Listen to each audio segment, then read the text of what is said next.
Welcome, everybody. Welcome to the Lewis Centeno Show. My name is Lewis, and welcome to Countdown to Justice. And we are just, technically, it's 8 days away, but I'm just going to say 7 days away. That's what I'm going to say. I'm going to say we're 7.5 days away from the moment that we've been waiting for 3.5 years.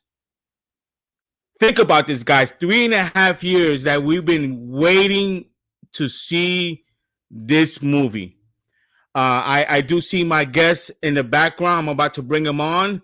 I am so pumped up, and I'm so glad that I have Zod and Robert, who's going to be joining us to talk about my theories and obviously, what happened this week and what we're going and where does it lead to going forward.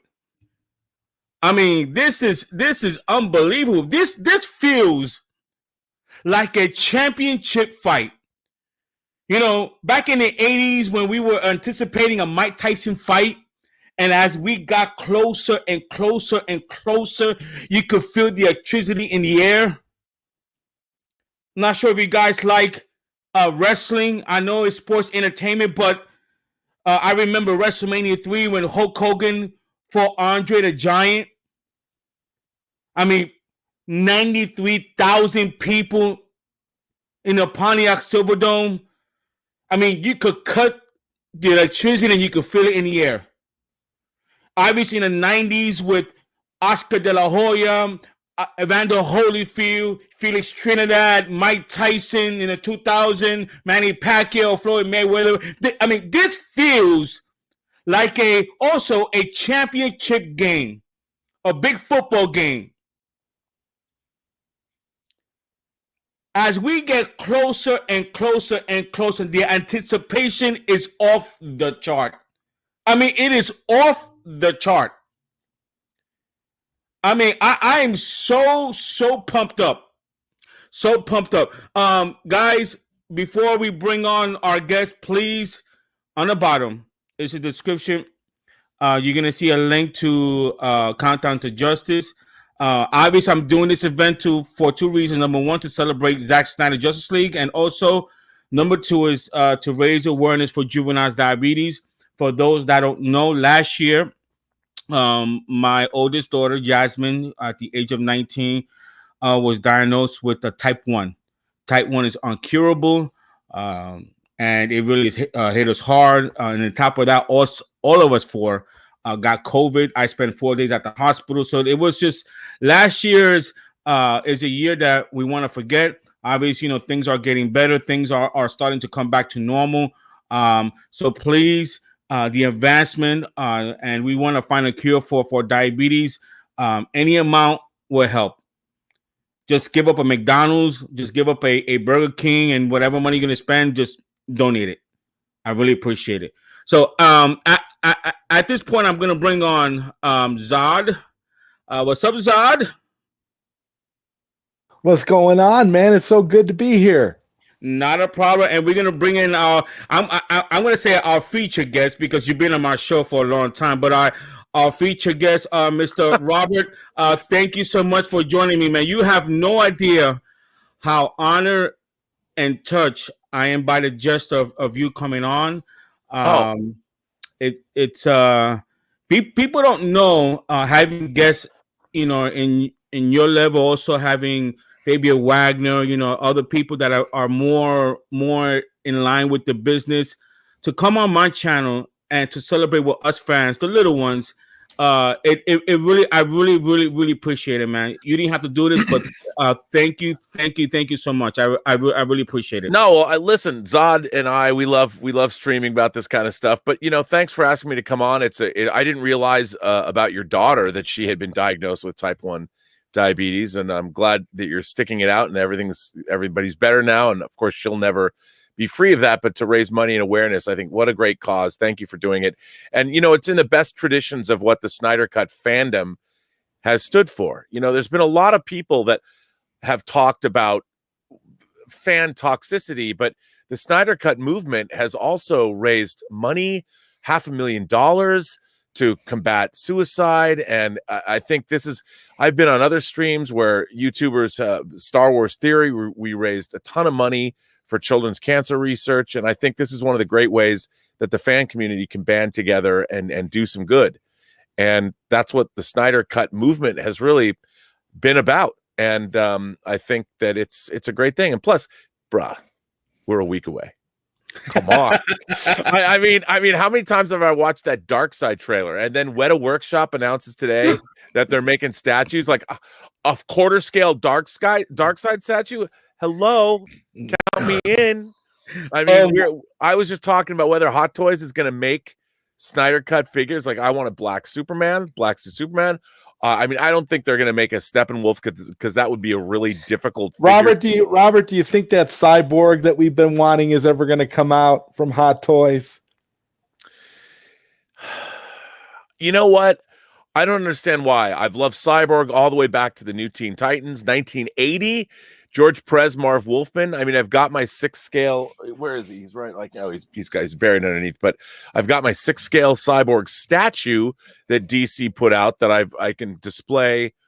But I do want that Cyborg. Maybe a third party will make it, but it really depends. If this thing if it's as big a hit as we think it's going to be, maybe we're going to get figures.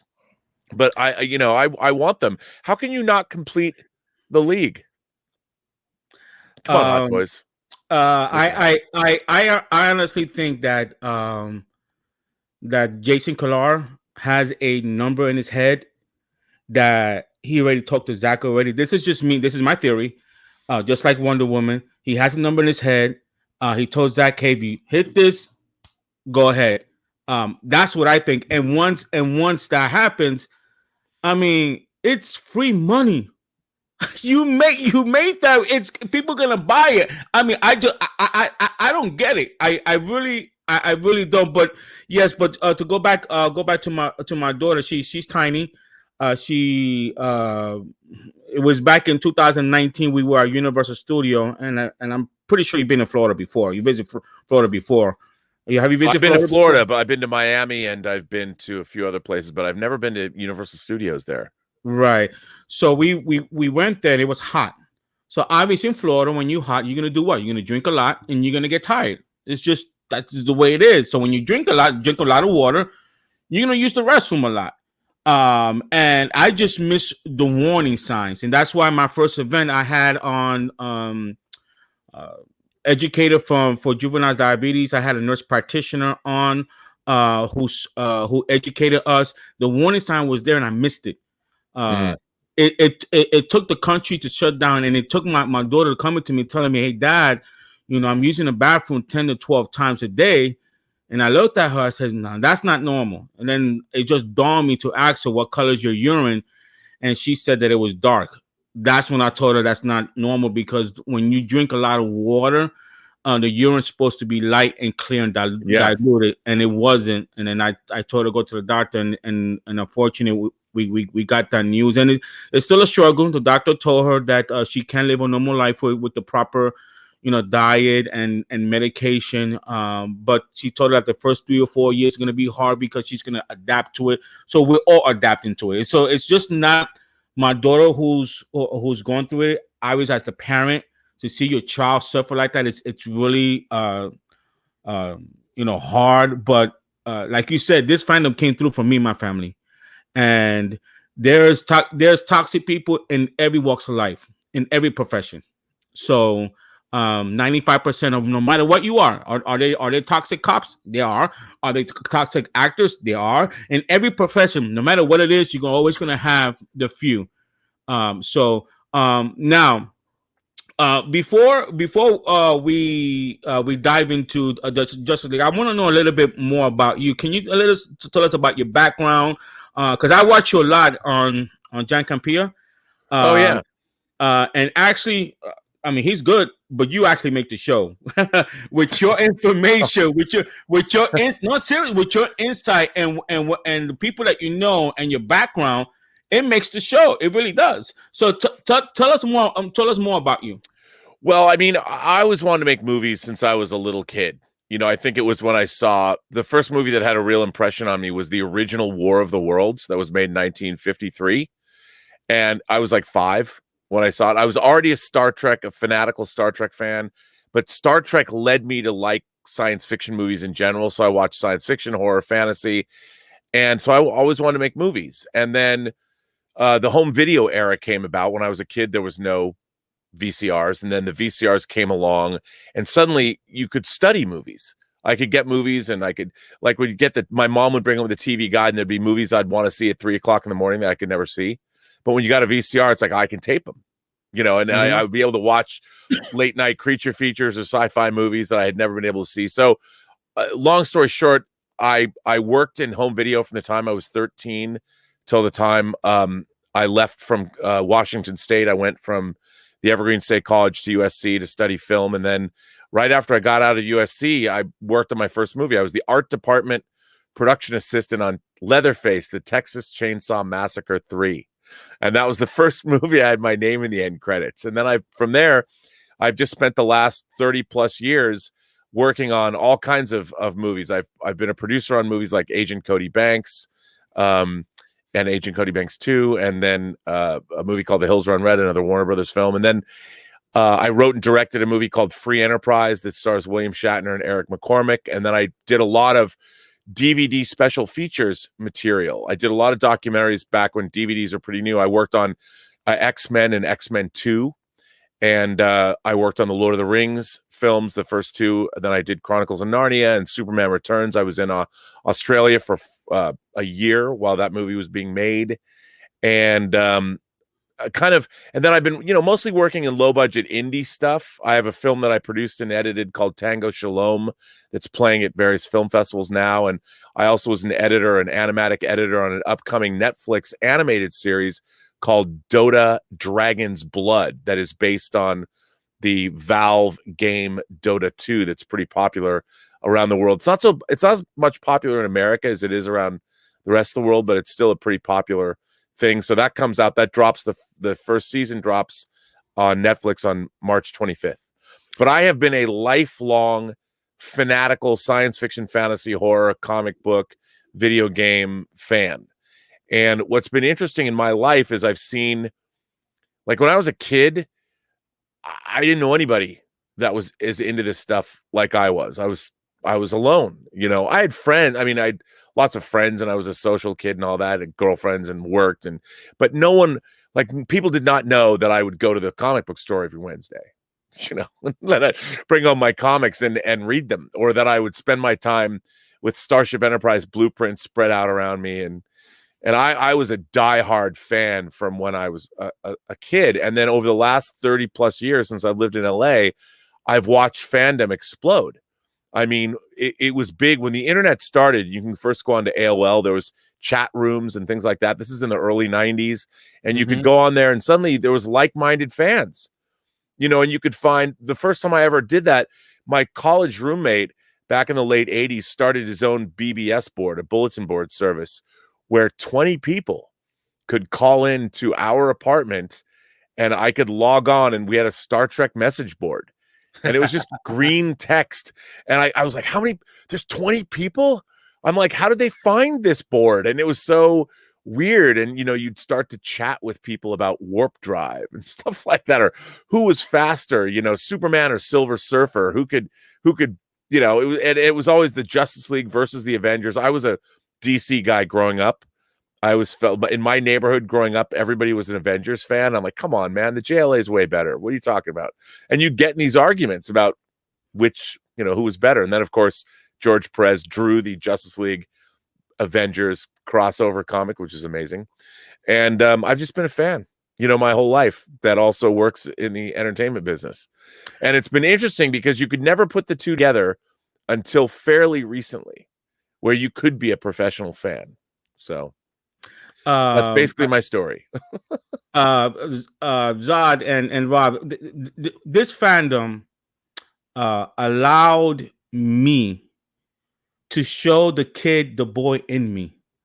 Once I saw other grown men around my age, with toys in the background, because my kids, they look at me, they like, Dad, you're a grown man. You know, you having toys and all that stuff. But and then when I started do my YouTube channels, there again, they're like, why you doing that? Like, who's watching? But when they notice other grown men, not just grown men, obviously we definitely want to acknowledge the women out there around our age that are into comics.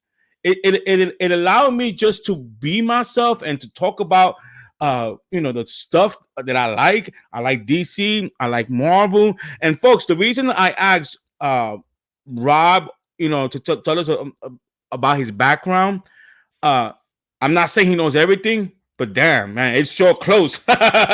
He knows. He's very close. Well, it's funny because I guess I've been a student of the entertainment business, and by extension, anything to do with science fiction, fantasy, and horror in media, and books too. I mean, I started, and it's just I've been here a long time, and it's the kind of thing where I think nowadays there's people that are younger than me that are working in the industry that know a lot because they grew up with it. Really started to change in the late 80s and early 90s when things like I saw a confluence of gaming. It was video gaming and anime and the explosion of comics when a lot of different people, girls, women started coming into fandom through gaming and through anime. And then it really started to change. And now everybody's a fan. It turned out that the world that I was inhabiting sort of by myself is now exploded. That's why Marvel is the most successful film franchise ever. Even more so than Star Wars or James Bond or anything like that. It's brought everybody into the fandom. And I think also we had an explosion of Batman the Animated Series. Brought people into reading Batman, the Tim Burton Batman film in '89. And then, of course, all through the 80s, you had more and more people liking fantasy films. You had, of course, Star Wars, obviously, but even in like 85, when Back to the Future came out, and science fiction, horror, fantasy, comics, they became much more accessible to people. And it brought in all different kinds and multi-generations of people. When I first went to the San Diego Comic-Con in '88, it was singular. It was men by themselves rifling through long boxes of comics, and be like, and then you'd go buy what you wanted. But now you go to Comic-Con, it's families, it's everybody. Everybody's going because it's exploded, all kinds of fandom. And it's great now. And that everybody's involved. Nobody is excluded. And I think almost everybody, even the jocks in school that would never be caught dead with a comic book. That's not true anymore. Everybody likes comics. Everybody has their favorite animated series. Everybody likes video games. I mean, it's fantastic. And it's become ubiquitous. It's a great world to be inhabiting, but I've just been accumulating knowledge for such a long period of time. And then I was a student of the entertainment business before I actually worked in it. I was reading the trades and I was reading Variety and Hollywood Reporter before I even worked in the business, just because I was interested in Hollywood. And then home entertainment, watching it grow, and suddenly everybody became a movie fanatic. When I was a kid, I could only dream of watching movies I wanted to watch. Then suddenly there were video stores where everybody went to those, and suddenly everybody's a movie fan because you could watch movies whenever you wanted. And nowadays it seems silly to say that, but when I was a kid, there was 3 networks, and maybe you'd get a movie once every couple of years you wanted to see that was on, then cable, and then it all changed. Turned the whole world into movie fanatics, which is great. Love it. Go ahead, Zach. I just was gonna say it's always so wonderful, Rob, to hear you talk about all this stuff. No matter how many times I've heard you talk about it all, I never get tired of hearing you say these things because I feel the exact same way. I know, right? Like, how did you when you guys? How did you Zod? When did you first? Have you always been a fan? Always have been a fan. I started reading comic books when I was 6 years old. Okay. And I had an older cousin who got me into Star Trek at a very young age. And I started watching, it was all original series, all Captain Kirk all the way. So you see, this is what it is. That's how it starts. You just have someone a friend, someone in your family, you pick up a comic book and you go from there, and it just builds and builds and builds for the rest. I honestly never thought, that we'd be talking about this kind of stuff for the rest of my life, but now I wouldn't have it any other way. It's insane, Rob. I totally agree with you. Like, Lewis, I don't know if this is the case. My mom, she's going to be 82 in April. She's in great shape. But I talk to her on the phone all the time, and she's like, you like the same stuff you like when you're like 12. And she's like, are you ever going to grow out of this? And I'm like, no, because I don't have to anymore. Maybe at one point I had to go join the quote unquote right. It's almost like that's what it is. You feel like as you're growing up, you're like you're seeing people, friends that you have that like literally transition, that may or may not have been into this kind of stuff, but then they kind of transition into this stuff. They get a girlfriend, they get married, they go off to school, they get a good job, they kind of get a life, and they become, and it's just like, and it's like now we're at the point where none of that matters anymore. No. You can have all of that and be the biggest fan in the world and bring your family into it, bring your children, bring your friends, whatever, and it's completely acceptable and it's completely legitimate. It's like you keep talking about the post-geek singularity. Yes, and it's true. I mean, it is, and also it's become very lucrative. When we were kids reading Marvel comics, I'll never forget, I've said this a million times, but I'll say it again. When I was sitting in 2012 in the theater watching the Avengers movie, and that famous shot where the camera is circling around, and Thor or Iron Man lands and it circles around all the Avengers when they're fighting in New York, they're getting together, Avengers Assemble.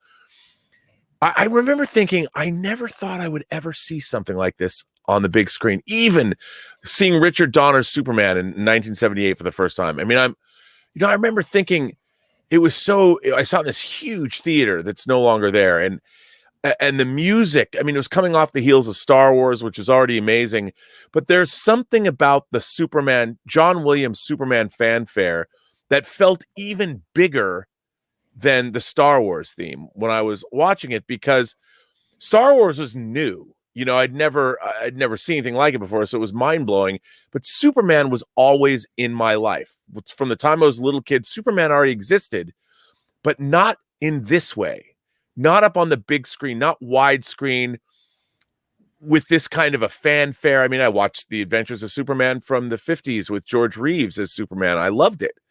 But seeing it on the big screen, it was mind-boggling that a superhero could make that transition. You never thought that, even though like the Batman 66 film had come out, but it was kind of goofy, but this was so important. And like when it first started, you go to Krypton and you're seeing Jor-El, and the Ursa, Zod, and Non, and the spinning, it just felt so important.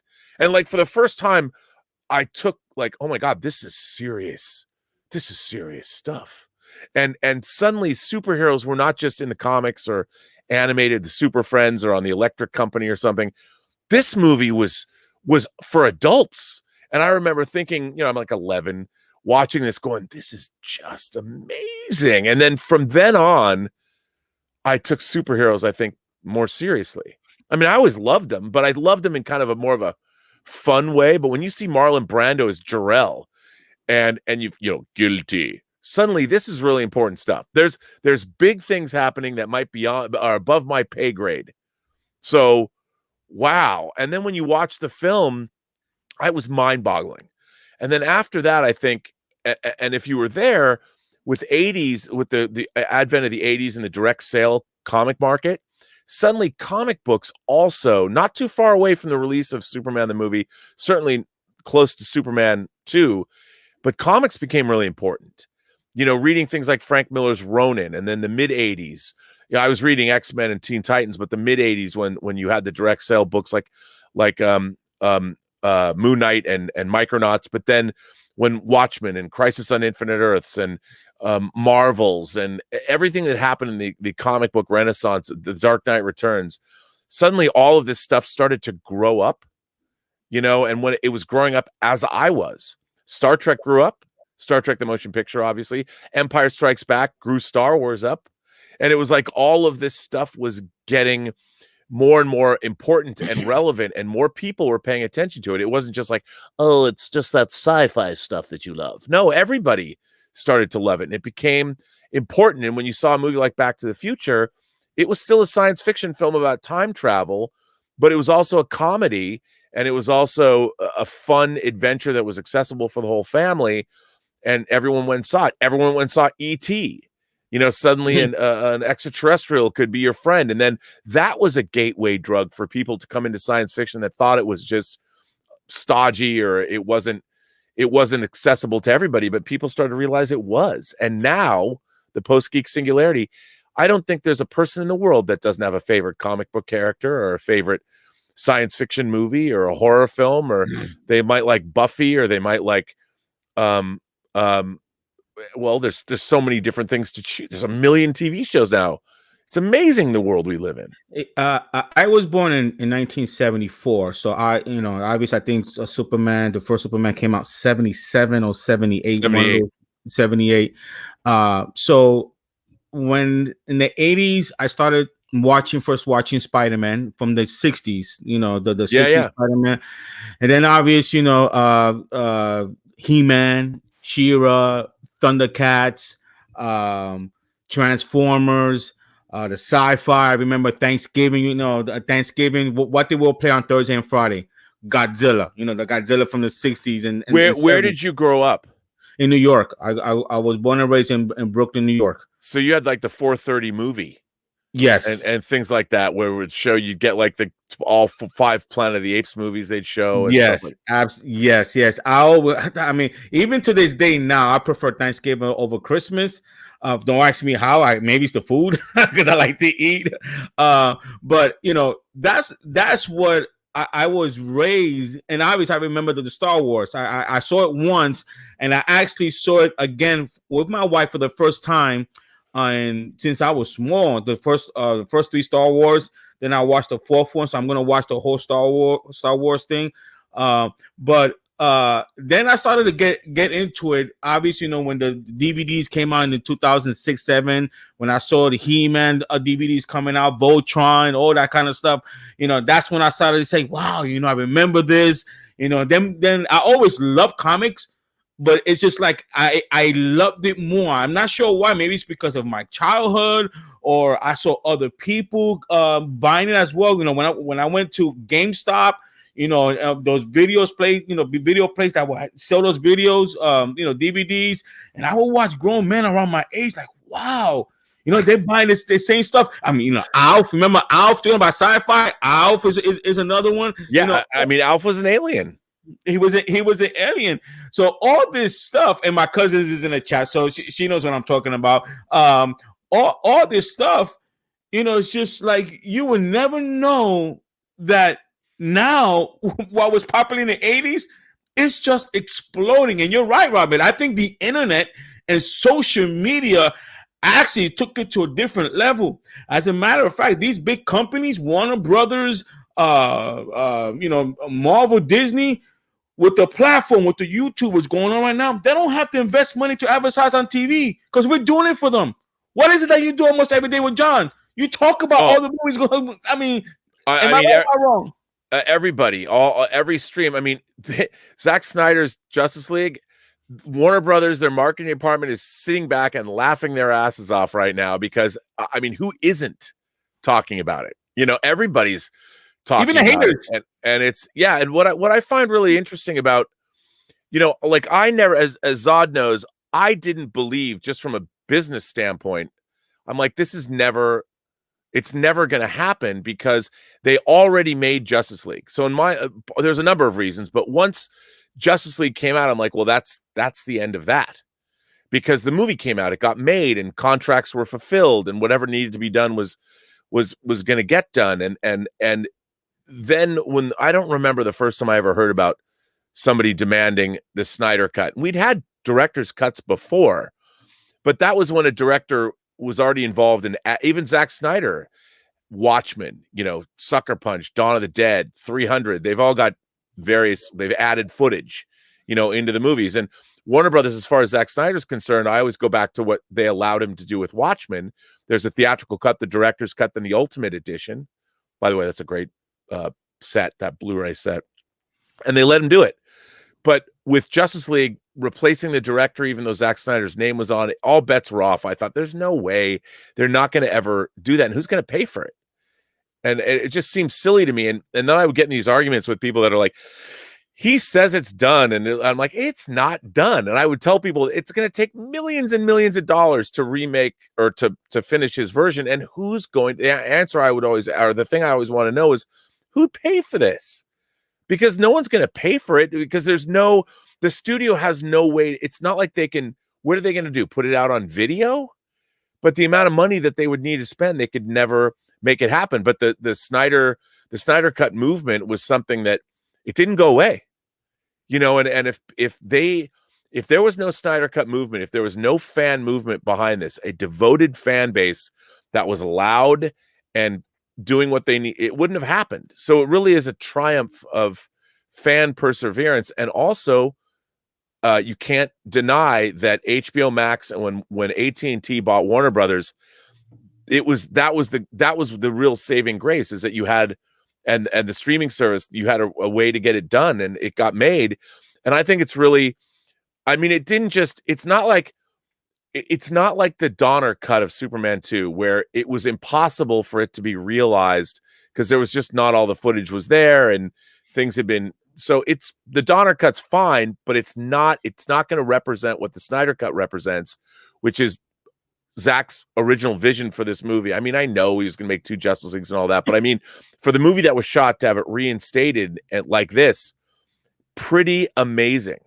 It's pretty amazing that this has happened. And I think what I look upon the Snyder cut as a triumph of art, of fandom, of corporate decision making that was based on fandom and an audience demand for something. I mean, it's a really unique situation that I think ultimately everybody should be proud of and happy about, aside from the Warner Brothers brass that I'm sure isn't happy about it. But listen, if it comes out and it's a huge success and everyone likes it, it's a win-win. And I think it's a great thing for everybody, really. How blessed are we, Robert, to be living in a time where we have both a live action version of Thanos and Darkseid. I mean, come on, man. Both of the greatest, I mean, 2 of the greatest villains in comic book history. That I never would have thought would have translated. I mean, look, I love this. I love that we have, and I can get a toy that's this good. I mean, how can you not? And Jim Starlin, and it just this. I've always loved. I mean, the fact that you get face sculpts like this, it's incredible. I mean, the fact that we live in this world, it's man, I love this. And I mean, we do have the McFarlane toys, Darkseid and Steppenwolf coming out, so that's going to be exciting. Yeah. No, that's. I just want them in 6 scale, but it's amazing. Like you said, you.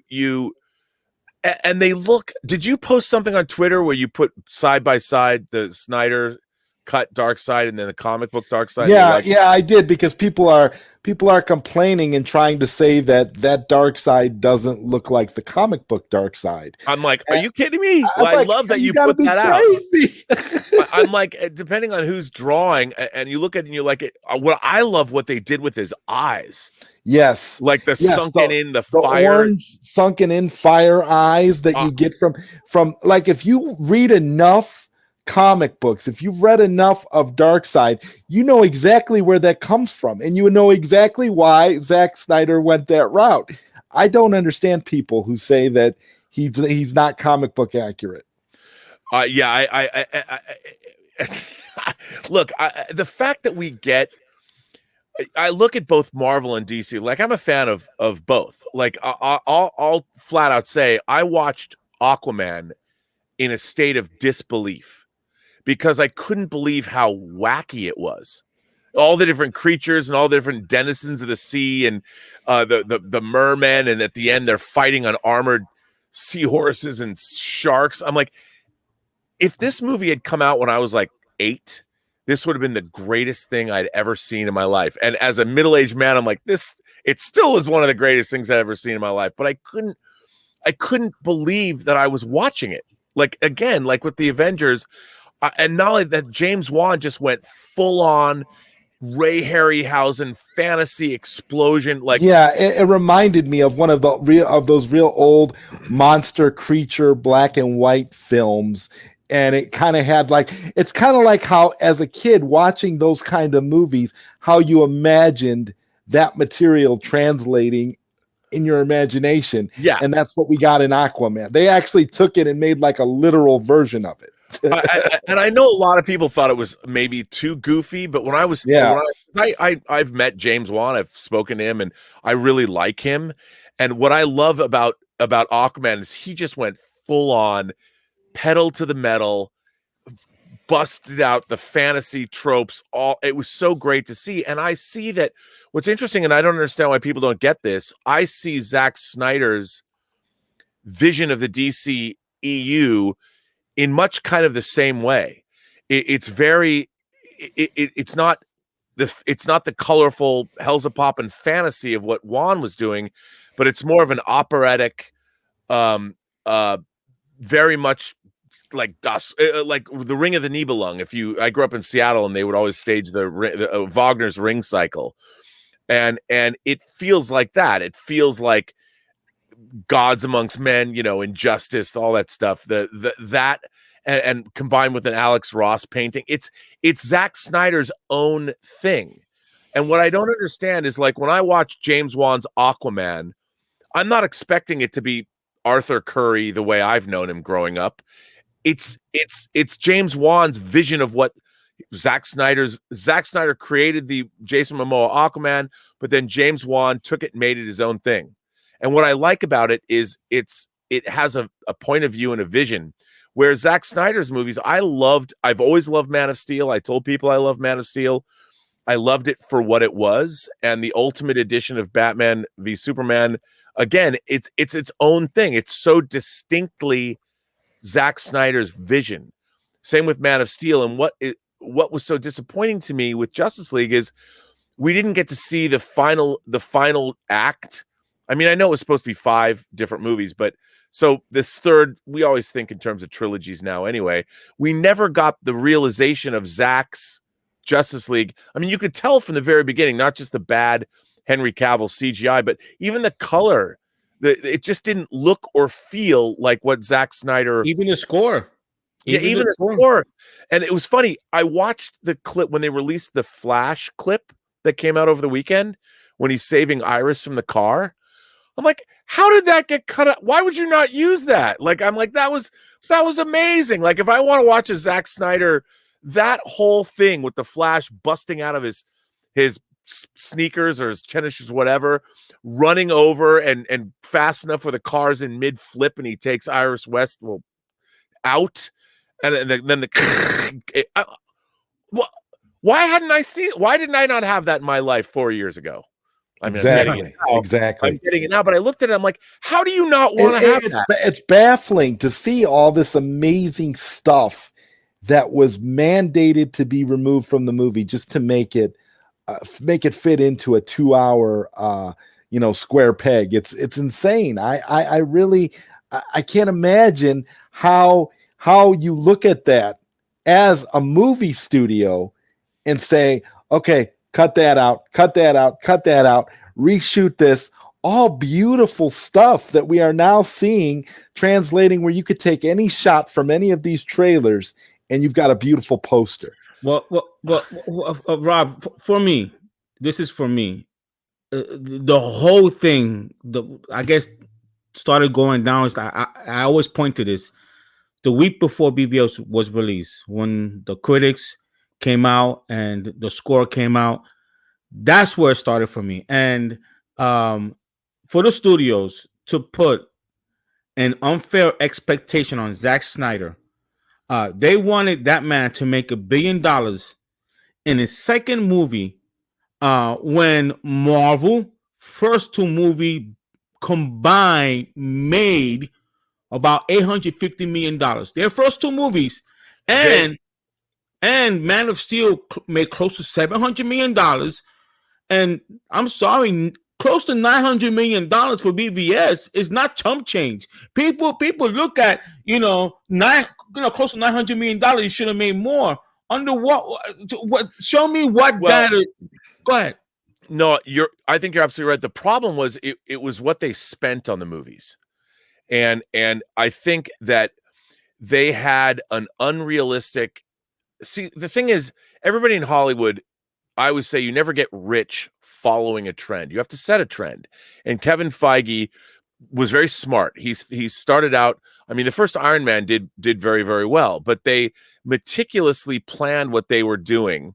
And even if it didn't work, like with The Incredible Hulk, which isn't a bad movie, but it just didn't. I like it. Yeah, and they would move and change things and build and grow and learn from those mistakes. But this idea, because corporate America, they just think that, oh, we can do that. We've got Superman, the biggest character in the world. And I would have pointed to them and said, Superman 4, The Quest for Peace, and Superman Returns are really the last two Superman movies that have been in theaters.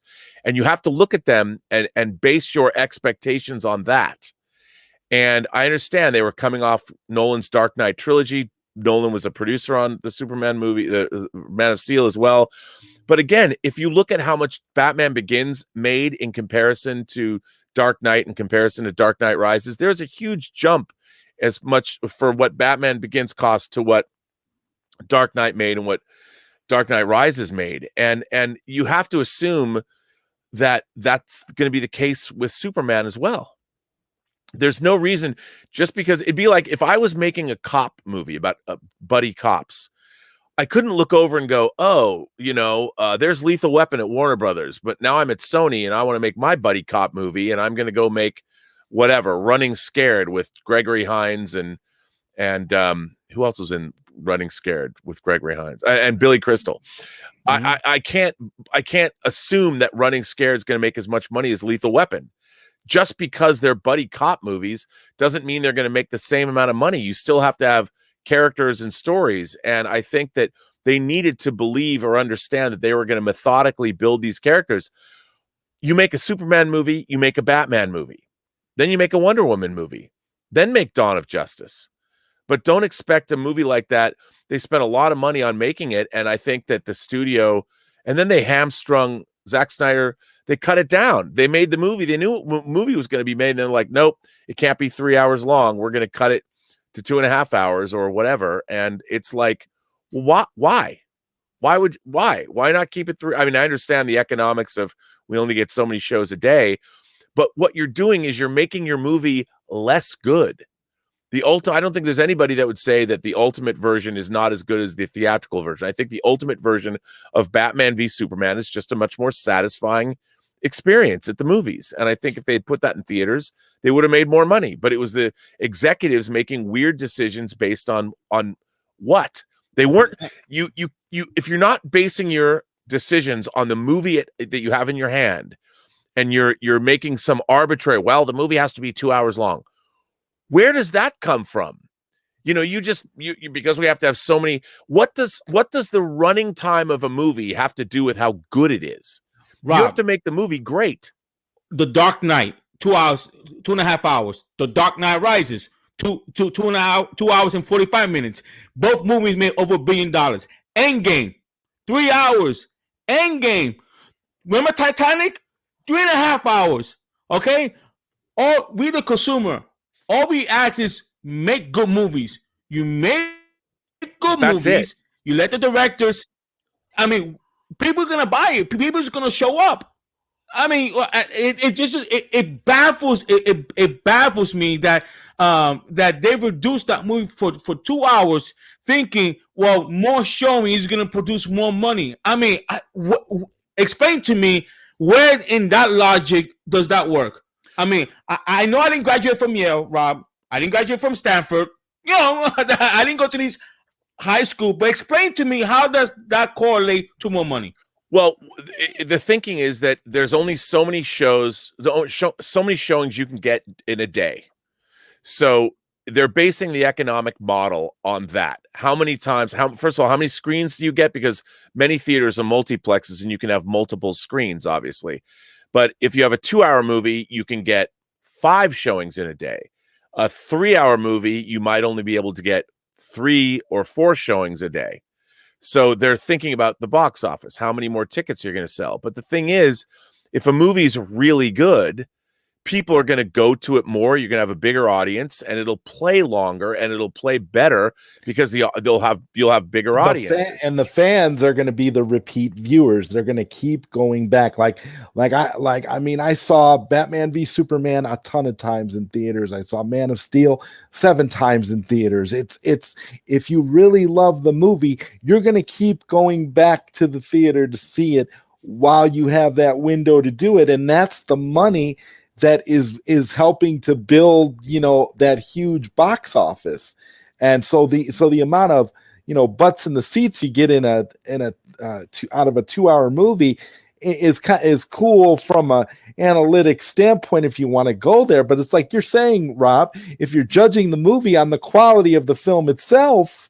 And people are they take the economic model as if the movie itself doesn't matter. Right. And the thing is, another thing that people don't understand is no one sets out to make a bad movie. You're hoping when a studio's greenlighting, and now they're greenlighting movies that are $100 million plus, you're hoping that every movie you make is great. But I do think a lot of people, especially I used to work at Warner Brothers, they don't know necessarily what is good. Just like I think, I always bang on about how I'm not happy with the modern state of Star Trek. I think a lot of people, when they're making these things, they feel like they're good.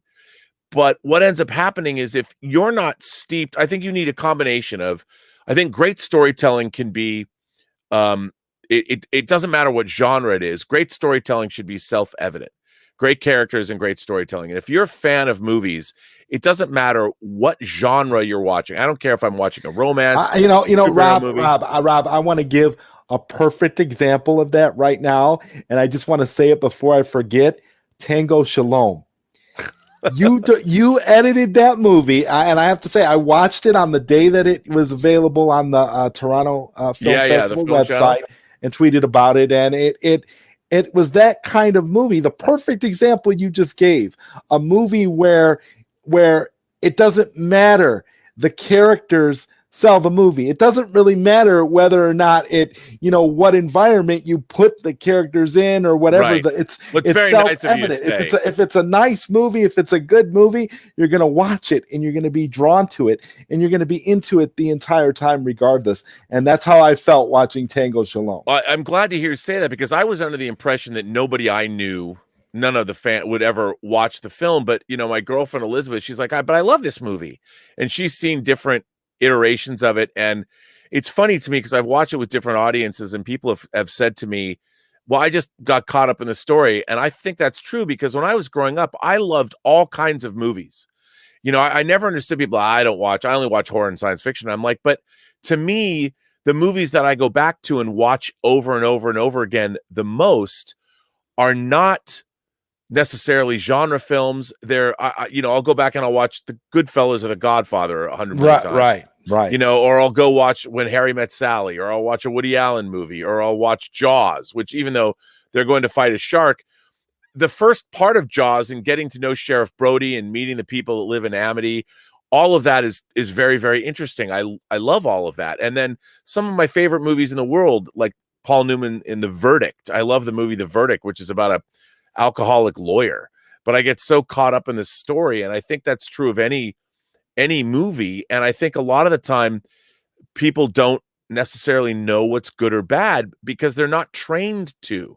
A lot of the studio executives are Ivy League educated business people, but they're not steeped in the lore of Superman or Batman, or like if you were to ask them about Doomsday, they'd probably be like, what? So you're watching Batman v Superman thinking, well, this seems like it's awesome, but what if we cut this out and cut that out and we'll make it shorter?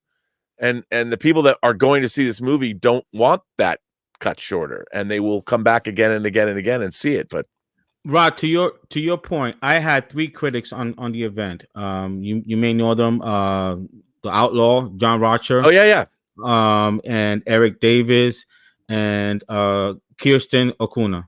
Mhm. And I asked all three of them when they judge a movie, what is it that they're looking for? And the consensus is good story. What's the objective of the director, and did they accomplish that? Yep. So that's what I you're totally saying. agree with that. Yeah, that's what you're saying. Make a good movie. If the movie is good for 2 hours, it's gonna be good. If the movie is gonna be 3 hours, as long as the story is being told correctly and good, people's gonna want to see it. And I just but I wanna I know you said in the beginning, because I've always wanted to ask you that because it was a big debate on Twitter, and I know you guys with John addressed it as far as the cut being done, to us, to the fans, including myself, that are not connected the way you are. When we hear a director said it's done, we're thinking in our mind, okay, it's done. I mean, we don't Right. know the back end of it, that he could be saying it's done to put the pressure on the studio to get it done. I always thought, from the little that I know, that the one that was closest being done was not the 214, but there was one that Zack talked about being compromised. The one Mark Hughes talked about, the one I think was about 170, the one that they attended to release on the theaters. To me, that was the closest one. Why didn't Warner Brothers consider that one? Well, first of all, I think that Warner Brothers they I think they were scared. I think they felt that they went down the wrong road. Ultimately, that there was so much going on from the Warner Brothers side. There was a pending merger with AT&T, and Mm-hmm. everybody wanted to get their bonuses. When Batman v Superman came out and underperformed with critics and audiences according to their expectations, because they thought, look, I'll bet you at Warner Brothers, they're like, we're going to make $2 billion off of this movie. And that's the kind of thinking. So they were already making Justice League when Batman v Superman came out. It was already deep into production. And I think Yep. I think from the very beginning, they had lost faith in Zack Snyder's vision of all of this stuff, and they wanted to make that change. And what they did was, no studio has done what they did when a film is deep into post, the way the way Justice League was. Justice League was 4 months into post production. So what people don't understand is, when you're cutting a movie and you're 4 months into post production, you have a cut. You can watch that movie from beginning to end. I mean, in my mind, I'm sure most of it was, like Zach said later, it was mostly green screen and all that.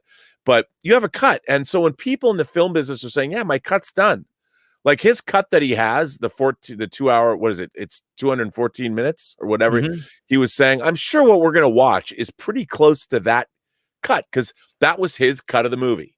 This is my definitive cut. This is what I want my Justice League to be. And he took it with him for that reason, and then when all this, like, he talks about how he got sick of fighting the battles. Like, we didn't know that he had been fighting these creative battles before what happened to his daughter happened, which is beyond devastating.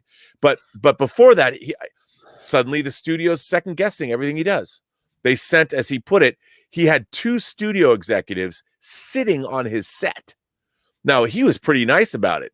By all accounts, he's a very nice guy to work with. His crews really like working with him. They're having a good time. But I cannot tell you how awful it is to have studio executives come down and be on set all day, because that is a vote of no confidence from the studio. Because at any minute, you as a director have to think about these studio executives are going to come in and tell you what you should be doing. Nope, we don't want you to do that. And that's the worst way to make a movie. And I didn't even realize he had to put up with that. And look, I admire Jeff Johns. I have walls full of his stuff. But what the fuck does he actually know about? Now he knows he's produced TV and stuff. But when they were making Justice League, what does he know about making a film? Really making a film from a directorial standpoint. So when he's on set with Zack Snyder reporting back to Warner Brothers, what's Zack Snyder supposed to do? When Jeff Johns walks down and tell him how to do something, he's supposed to go, okay, but why? How would you know that? You know, and that's the situation that you put directors in. It's horrible for the crew, it's horrible for the actors, and it's especially horrible for the director and the director of photography. Folks, I want you to listen to what Rob is saying in that context. Think about this, Rob. You have Ben Affleck, an Academy Award director and an actor. Okay, then you have Jeff Johns, who is, let's be honest, he's a good comic book writer. I give credit where credit's due, but just because you're a good comic book writer does not make you a good director or even a good writer for movies. So for him to come in and change or try to mess with Ben Affleck, again, who is a Academy Award winner, director, and actor, that should tell you all you need to know about Jeff Johns. Now, I'm not going to get into the other stuff because we'll be here all day. Yeah. So, but I mean, am I right or am I wrong? Yeah, but the thing is, and look, Jeff Johns, it's not like he had a choice. He works for the studio, and he's tasked with this.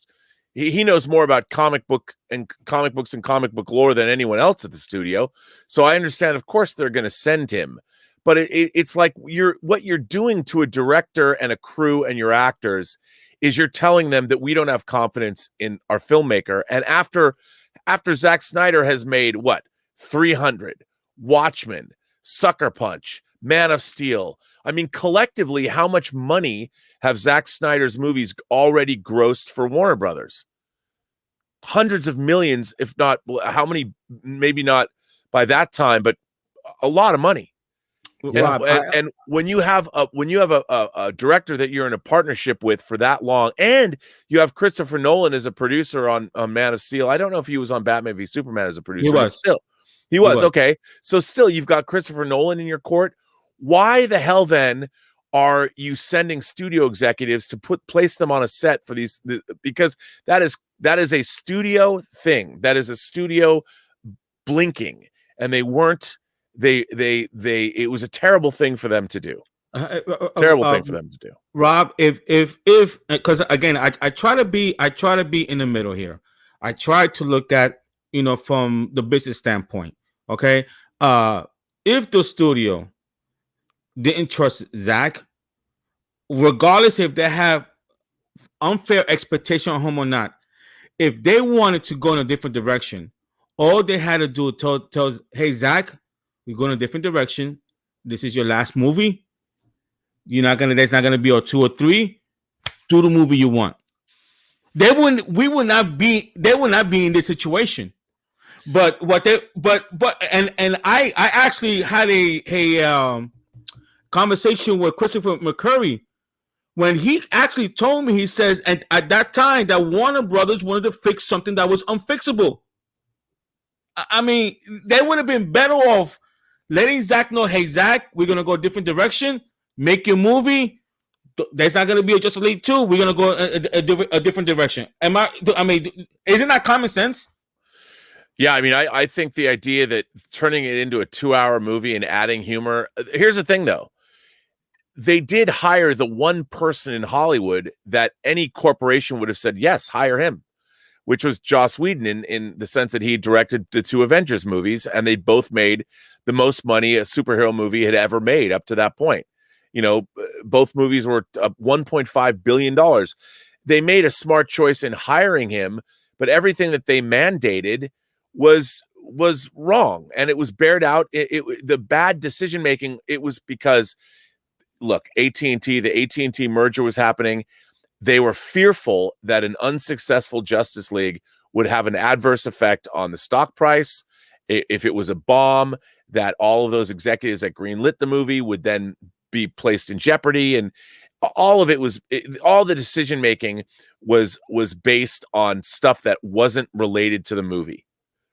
And you know what they should have done? What I would have done if I was running the studio after what happened in Zack's family, I would have said, you know what? Let's put the brakes on right now. You go deal with your family. We'll have our editors, the editors that you're working with, continue on. We'll continue on with post, and we'll see where we're at. Take the time you need. and Uh, they should have pushed the movie. And if they had to push it 6 months, everybody would have understood. No one was going to say, "Well, we need this movie right now." They should have pushed the film to summer. And the only person that would have, I think, that Zach probably would have said, okay, finish the movie. They would have went to Zach. It's probably Christopher Nolan, because he knows Zach's style. He was already in. He was. I mean, he is a. I believe executive producer. So, and they're close friends. So he knows his style. That's the only one that I think Zach would have said, okay. But I don't know. You know, it's just now. It was bad corporate and studio decision making all around, and it was bared out by what happened with the finished film and what's happening right now. Now, to your point, you said something earlier that this has never been done before. Fabio Wagner actually told me that. He says what the fans were able to accomplish has never ever been done before. He said there's a difference between a studio coming in and changing certain parts of the movie, because every studio does that. But this actually, to change a whole movie and then to get the movie that what we wanted to release, he said it has never happened again. Can you please explain to the audience how unprecedented this accomplishment is? Oh, it's so beyond unprecedented. It borders on miraculous. It really does. I mean, it borders on miraculous, because one of the things that people don't understand is it wasn't just there's actors in this movie that were cut out of the original version that weren't in the. So in order to get this done, they had to go back to their managers and agents and lawyers and whatever, and renegotiate talent contracts. And this is part of why it was expensive to do this. And this is one of the things that I was always saying that nobody really understands. You can't just take what's shot. Once a movie's completed, you can't then go add a bunch of stuff into a movie where the actors weren't in the original version of the movie and then just put them back in. You know, it doesn't work like that. They can't do that. And so this whole thing is it's a miraculous look. If people didn't like Zack Snyder, I think what I mean is if his actors didn't like him as much as they did, there would some people that would be like, screw you, you know, but they didn't, and they knew what was going on. And I think at the end of the day, and what's funny is Warner Brothers in a way did kind of do this once before. And people forget this, but it was Exorcist 4. Rennie Harlan directed one. Paul Schrader directed a version. Yes. And Paul Schrader directed a version of Exorcist 4. One was called Dominion, and I forget what the other one. The studio did not like Paul Schrader's version, but they made it, and they knew what it was going to be. And then the studio actually then brought in Rennie Harlan, and he basically same sets, actors, did his version of the movie, and they released them both. And if you buy them if you buy the Exorcist anthology, you get both versions of those movies, which is so weird. It's just bizarre. But in this case, what Zack's releasing is a much bigger movie. You know, it's a much bigger, and the fact that Warner Brothers, they wanted a different movie. They flat out we got to make it shorter. We have to make it funnier. They just wanted a different thing. They did not have any more faith in Zack Snyder's vision for these characters, and they just wanted it changed, and they had an opportunity to do so, and it didn't work. It didn't work because the movie was a hodgepodge. You had Henry Cavill come back, and whoever thought it was a good idea to CGI the mustache off of his face. I mean, the opening of the movie with that cell phone footage of Superman, it looks terrible. Like, how does anybody in the studio look at that and go, oh yeah, that's how we're going to open our film? I'm like, that doesn't even look like Henry Cavill. And that's one of the opening moments of your movie. Why would you allow that to happen? Wow. I listen, this is going to shock you. I haven't watched the full movie of Justice League. I think I've only watched the first 15 minutes. I knew it didn't feel like a Zack Snyder movie. Now I want to ask you about the leaks. Now we all know leaks is gonna happen. It's been happening since the internet was created. However, uh, do you think what happened? I think it was on Monday was intentional or unintentional? Because to me, and I'm not a techie guy, Rob. I'm not an IT person. I'm not a techie guy. But and for you to switch out a file like that, it's not a simple mistake. I mean, Well, I here's what I would imagine happened. I mean, as somebody who works in post production, okay, when they're putting something up on uh, uh, a streaming service. I mean, I've never actually done it, but there's a number of things they have to do. First of all, they have to upload the file, obviously, but there's all kinds of metadata, and it's all streaming, and it's all numbers, and it's subtitle tracks, and it's all kinds of things. And what happens is they probably have this is what I imagine happens.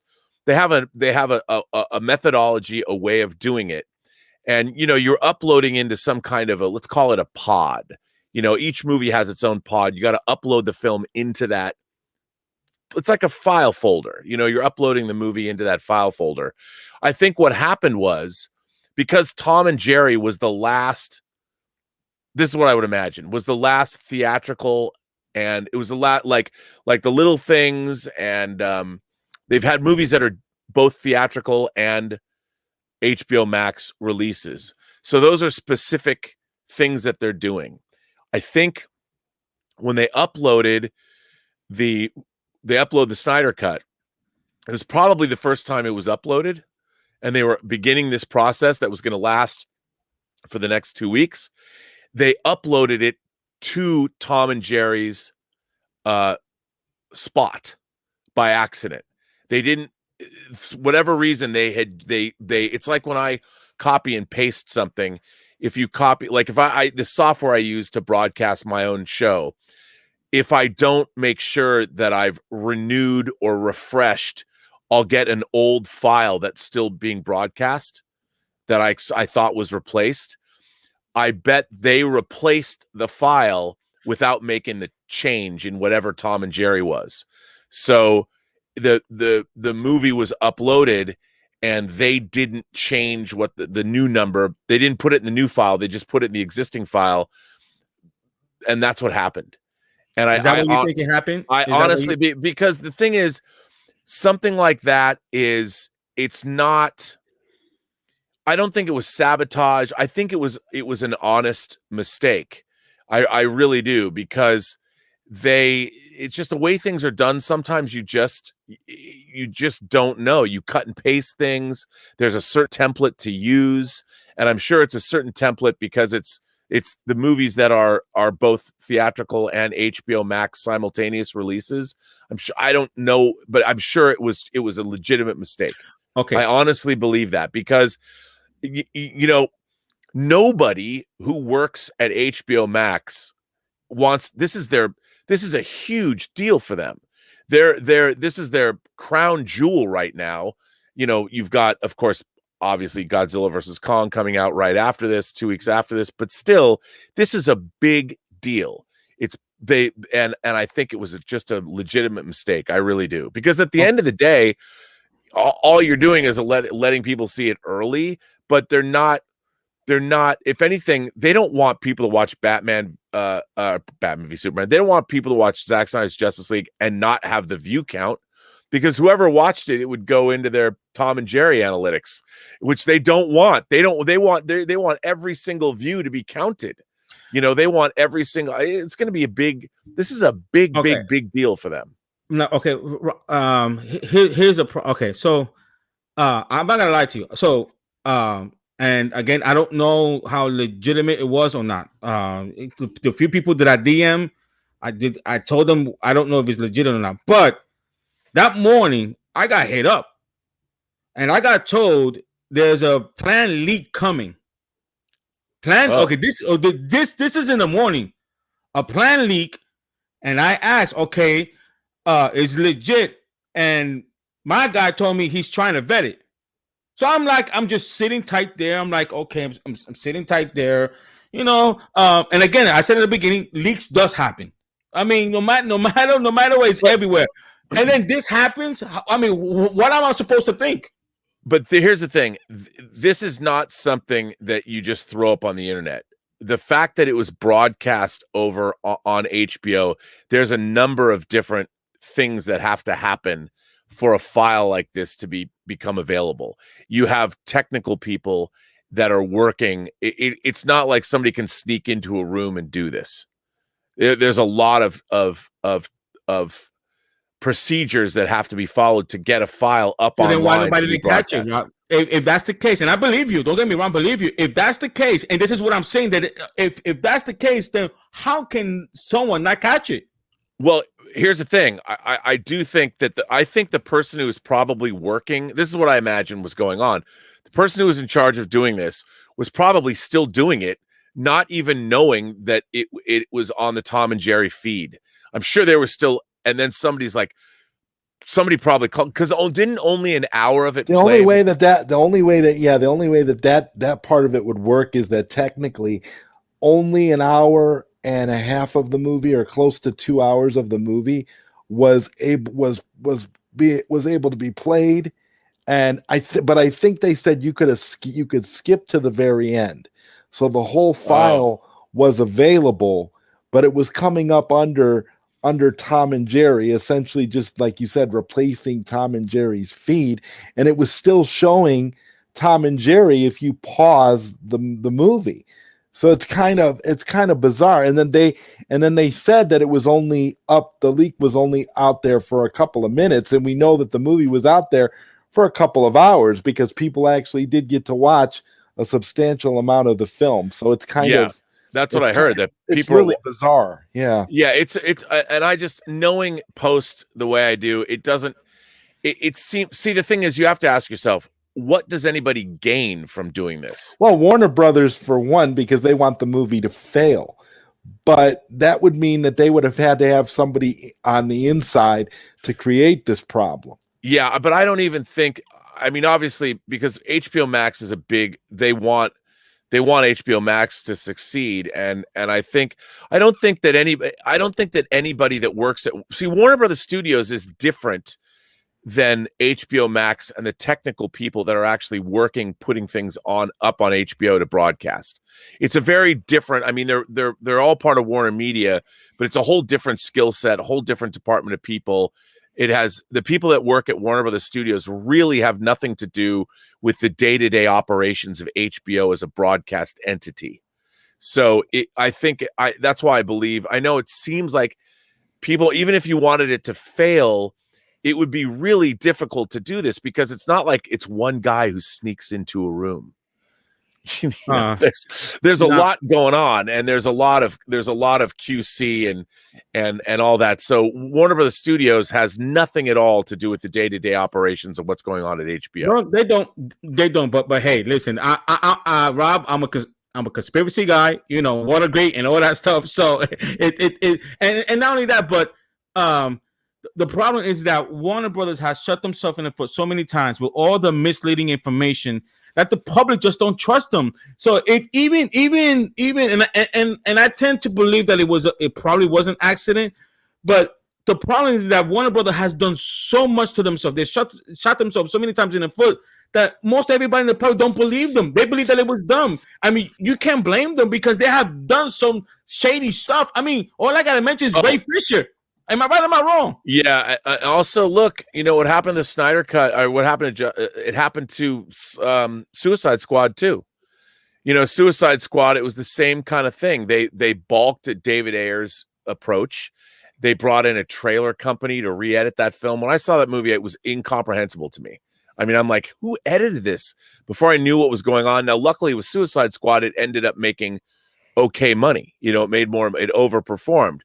But it still was god awful what they did to the director, and then bringing in these people to edit the film the way it was edited. It was the same thing. It was that same regime, and it was a mess. It was a mess. What they were doing with the DC universe back then was a complete disaster, and that was at the studio level. And they did it. Both Justice League and Suicide Squad suffered the same fate. And that's why it wasn't just people like, oh, Zack, what the tragedy that happened in Zack Snyder's life was the cause of it. That's why he had to leave. That's such BS. It's such BS. You had a studio regime. That was just an excuse.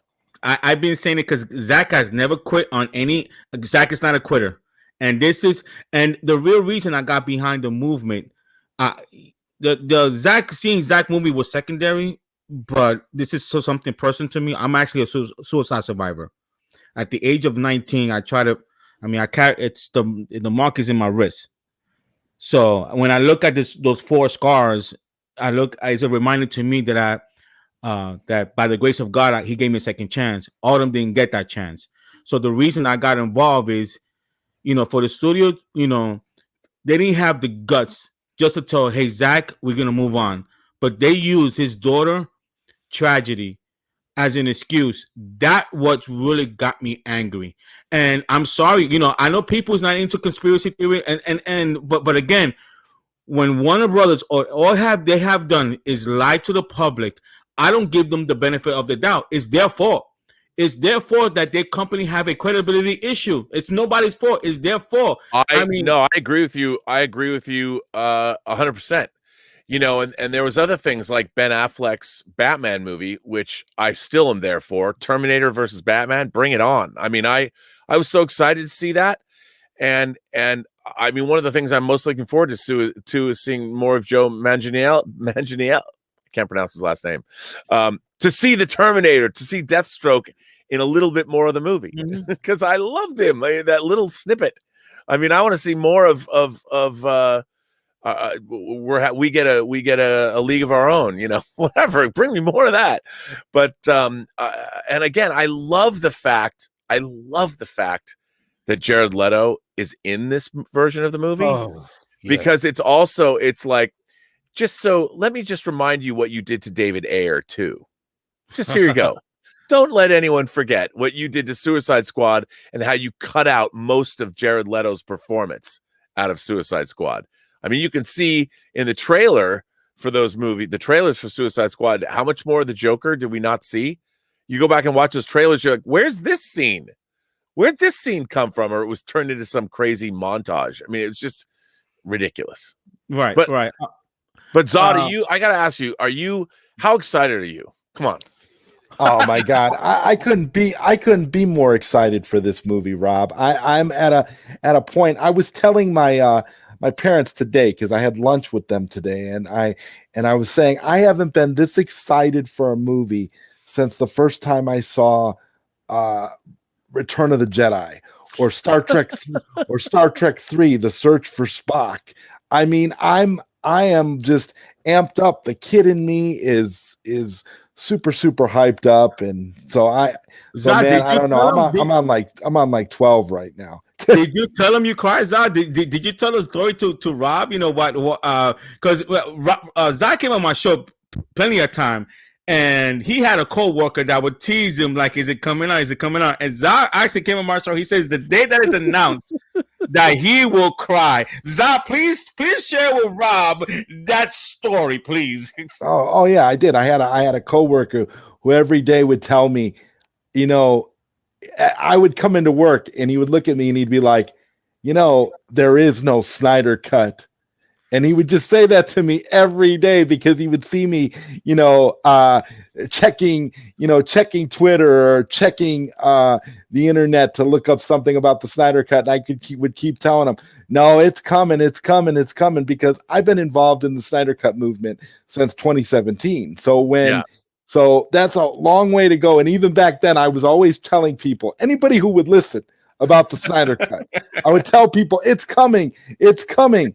And people just, okay, you got somebody in the chat who obviously has a bone to pick with me, okay? And I don't know what I did to this guy, but I just want to address it, because he's saying, Zod, for God's sake, you are wrong. What am I wrong about? And why am I problematic? Please answer that question. If you can't answer that question, then there's no reason to say that, because I don't know what you're talking about. But as I was saying, though, I kept telling him over and over again, the Snyder cut is coming. The Snyder cut is coming. And he didn't believe me. And on the day that it was announced, I sent him the teaser. The teaser. I like HBO Max put out that teaser where everybody where Zack at the Man of Steel watch party, the little teaser for HBO Max. Yep. I sent him that teaser. I texted it, and he sent me a message. He said, there is no Snyder cut. He's like, they're setting you off. You're going to see what's going to happen when this movie's about to come out. Something's going to happen and you're not going to be able to see it. You watch. And so my coworker and I kind of have this back and forth about the Snyder cut. He still isn't convinced that the Snyder cut is a real thing. Well, I mean, literally 8 days. I think it's 11 o'clock. It's 11 o'clock p.m. on Pacific time. It's going to get released. So that's 3 o'clock in the morning East Coast time. Isn't that when it goes up? I think it's 10. I think it's 10. I saw something that says 10 p.m. Eastern time. I'm sorry, 7. I apologize. 10 a.m. Eastern time on the 18th. 10 a.m. Oh, 10. Oh, that means it's going to open. It's going to start really early in the morning for us. So that'll be 6 a.m. here. Shit. Well, actually, aren't we daylight savings this Saturday? Doesn't the hour go back 1 hour? I'm not sure. Daylight savings begins on Sunday. Oh, Okay. I want to ask the juicy stuff because this massive cliffhanger is consuming me. Because I originally thought that before Zack Snyder said that, I said, "Oh, Justice League is going to end on a high note," and so forth. No, it's 11 o'clock Pacific time. It's 11 p.m. Pacific time. That's when the Snyder Cut will start streaming. So that means it will be. It'll be 3 a.m. Oh no, 2 a.m. It'll be 2 a.m. Eastern time. Oh, because you're 3 hours ahead. Yeah, so it'll be. I can't do that. See, because I'm gonna watch Man of Steel, the ultimate cut of Batman v Superman, and back time it so I end it like right at like 10:50. No so way. I can go to the bathroom and then I'm gonna fuck yeah. I'm gonna watch all 3. I'm going for the trilogy, man. I'm gonna go for the trilogy, man. That's the way to do it. I'm not. You're going like the old Iron Maiden days. You're doing it like a new album is coming out, man, and you're getting ready. I've been saying it's metal, man, and that's the way you gotta do it. You gotta watch. You gotta do it. That's the way you gotta do it. I was talking to Elizabeth. I go. Because she obviously she goes to bed. She's not going to stay up till 3 in the morning to watch this thing. So I'll probably have to come out here and watch it because I'm not going to. That's just going to be played loud, son. I'm going to have it loud, and I can't wait. And that's what I want to do. I want to get the full effect. I want to get the full experience of the whole the Man of Steel trilogy. Now that's what I'll call it. The Man of Steel trilogy. Did you hear my opening comments where I said this feels like a championship fight? You remember? I thought that was great. I think you're absolutely right about that too. Yeah. I want to talk about a like I was saying, like the massive cliffhanger. So and because it has me consumed, because we probably could sit here find 20 cliffhangers. It's easy to find a cliffhanger. But he used the word massive. Okay, he used the word massive. He just didn't use cliffhanger. I originally thought that it was going to end on a high note. Then when he made that comment, I said to myself, it has to be Lois Lane dying. That's a massive cliffhanger. But then I started digging deep. I said, wait a minute. That can be it. And then I watched the nightmare scene. And I see an evil Superman there. And I'm saying, what would get Warner Brothers scared? What would get Warner Brothers to say, we got to greenlit Justice League 2 because of the cliffhanger? Obviously, it has to do well financially, because I think it is. So I'm saying to myself, and I think this is what Zack said. I think he said a couple of years ago, someone asked him about Wonder Woman and Aquaman and Flash and all that stuff. And then he said that Wonder Woman and Aquaman are not there. And then on the poster, the new poster that just came out, Wonder Woman's shield is there, is broken, and Aquaman thing is broken. And I'm saying to myself, there's no way. And I'm thinking that can't be it. If it is what I think it is, it's going to blow the internet and it's going to basically blow Warner Brothers off the roof. What do you think is the cliffhanger? Because I'm about to tell you what I think it is. I honestly I don't really know, because to me I would assume that, the nightmare sequence, we know that they've extrapolated upon that nightmare sequence, which is a big deal. Bruce Wayne seeing Flash coming back in time. Mm-hmm. So we know that in that continuity, at some point, Darkseid did in fact conquer the Earth and is transforming it into a vision of apocalypse or something. I mean, is that a nightmare sequence, or is that how the movie ends? Does the movie end with Darkseid coming to Earth? I really don't know. This is what I think. If it's the massive cliffhanger that I'm thinking about, because Zack said in a nightmare that Wonder Woman and Aquaman they're not there. He didn't want to answer that question. So I'm asking you, is it possible? Do you think that the massive cliffhanger could be Wonder Woman and Aquaman either badly injured or possibly killed? Or like what happened in the new the Flashpoint movie, maybe the Atlantis and Themyscira go to war. The Atlanteans and the Amazons go to war, Rob, like they did in the Flashpoint movie. Rob, please listen to me. Here you have Zack Snyder, who the studio messed with him, right? If you're Zack Snyder, you have Aquaman coming out, you have Wonder Woman 3 already greenlit. How does Zack stick it right back to Warner Brothers and says you cannot make Aquaman 2 or Wonder Woman 3 because those two characters are dead? Eat that. I'm thinking to myself, if I'm Zack Snyder, it would have to see. But they were, at the time he made the movie, they were going to continue to make those films. But yet you could be right. I mean, that would definitely be something that. But on the other hand, I don't think that he would do that just to stick it to the studio. I think that he would leave it on or maybe, I don't know. He doesn't seem to me.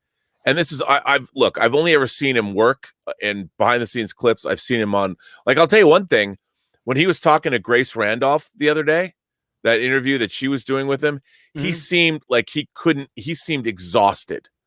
Like, I'll bet you he was working up until the 11th hour when whatever he had to deliver to Warner Brothers to go up. That's why I believe that whatever it was on Monday or whatever, they had that file. They finally got the file and started putting it up, because he seemed like he found it. I think he found it hard to be even talking about it, because he probably had been up for 48 hours straight to get this thing ready to deliver to HBO Max, because he probably wanted, knowing how Peter Jackson worked on the Lord of the Rings movies, he probably pushed it until the last, he's like, okay, they want it by noon, but how much beyond that could I give it to them? Like, how much? I bet he went up to the last second he possibly could have to get it to Warner Brothers, because he looked exhausted. He did. He looked exhausted. But I again, okay, this guy. You want to make a bet, Roosevelt? I'm gonna. Okay, here's Zod. The last time I saved, I will bet my house. Okay, what happened? Was I right in that prediction? You were right. Okay, guys, read what this is what Zack said. So you think that Aquaman and Wonder Woman are dead? I think the cliffhanger is that Darkseid kills both of them. Boom Tooms and kill both of them. That leads into my only issue with that, though, is that the first Aquaman movie takes place after Zack Snyder's Justice League, so you have to have continuity there. But they asked Zack, where is what before even I'm gonna find you guys the article. They asked him, "Where is Wonder Woman Well, and Aquaman in the nightmare scene?" He said, "Not there, Okay. not there." well, yeah. Then I mean, yeah, I could see that. I mean, or maybe he removed them. Maybe he took them. Maybe Wonder Woman How? and Okay, and how do you do that? but they're gone to Apocalypse, and part of it's like the Empire Strikes Back ending. They've been captured, and somebody has to go get them because, I would think that whatever Justice League 2 is going to be, they'd have to go into space. This movie, guys, feels to me like it's the Empire Strikes Back Yeah. of superhero movies. It just has that vibe to me. Like I Yeah. get from all the trailers we've seen, this is the feeling I'm getting. I mean, I'm getting Empire Strikes Back type vibes on a level that is out of this world. I don't know. You're still. I mean, you're still. You see Darkseid. You see. But Steppenwolf is still the main villain, and they're the conquest of Earth. I think at the end of the movie, they might have defeated Steppenwolf, but if he took Aquaman and Wonder Woman there and took them back to Apocalypse, I mean, or something like that. Because Rob, let's do this. Let's do this. Okay, just a friendly bet. Oh yeah. Okay, let's do this. If it does happen, it will be an honor that I mean, have you heard that theory from anybody else? Has anybody else told you? Okay, so would you give me the courtesy to invite me to your show and maybe just talk about it? Is that it? Let's make a bet. I'll have you come on and we can see it. Like but the thing is, I don't think Aquaman and Wonder Woman are gonna die at the end of this movie. If you think they will, that's a good bet because I don't think they will die. But I think they might be gone, as meaning that they were taken via boom tube to Apocalypse. Zack said massive cliffhanger. Massive. That to me, that's a cliffhanger. Taking Aquaman and Wonder Woman is a cliffhanger, but it's not massive. I'm going by what he said. Massive cliffhanger. But remember, a cliffhanger is something you can come back from. You're literally hanging off a cliff. That's what it like. But if people are dead, then they can't come back. Flash. That's why I think it leads into Justice League number 2. Okay, then the nightmare scene, and Flash could go back in time, alter the universe, save them, warn them, and bring them back. It could be done if the story That's interesting. If the story is told right.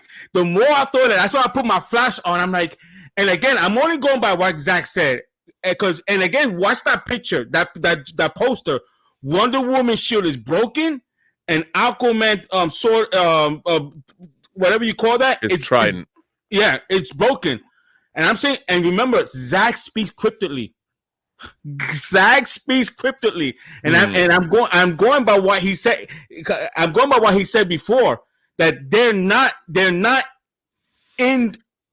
See, now you got me thinking. I hadn't been contemplating this. Now I'm like, No, I'm telling you, this has me consumed. I'm thinking about it because I'm like, what could be the massive? And then obvious, I know some of you people don't like conspiracy, but again, I'm thinking, how can Zack? Why do you think the studios are so against Zack? With all those TikTok they're doing, announcing a black Superman, announcing Sasha Calle Supergirl, because they're afraid. There's something about that movie they're afraid. And I'm saying to myself, what could shake Warner Brothers? They cannot make a Aquaman 2 and Wonder Woman 3 with a dead Aquaman and Wonder Woman. I mean, how are you going to explain that if you're the studio? Well, yeah, I don't. I don't know. I mean, I think that's interesting.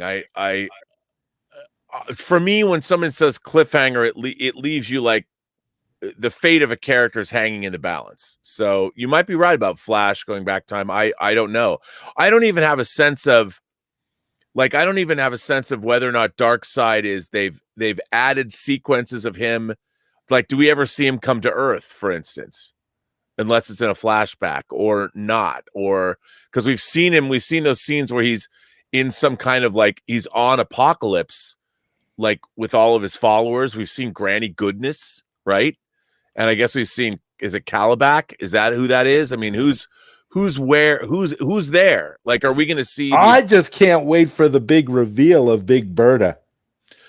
Man, I would come on, Rob. if they show Mr. Miracle, and oh man, because I wanted Gwendolyn Christie to play her. You know, I'm thinking, you know, from I'm like, who's big enough that you could believe? And Gwendolyn Christie's like, she's huge. She's like 6'5" or something. Give her a dark haired wig. She'd be great. You know, please forgive me, because you have no idea, Rob, how much this, when he said that it has consumed me.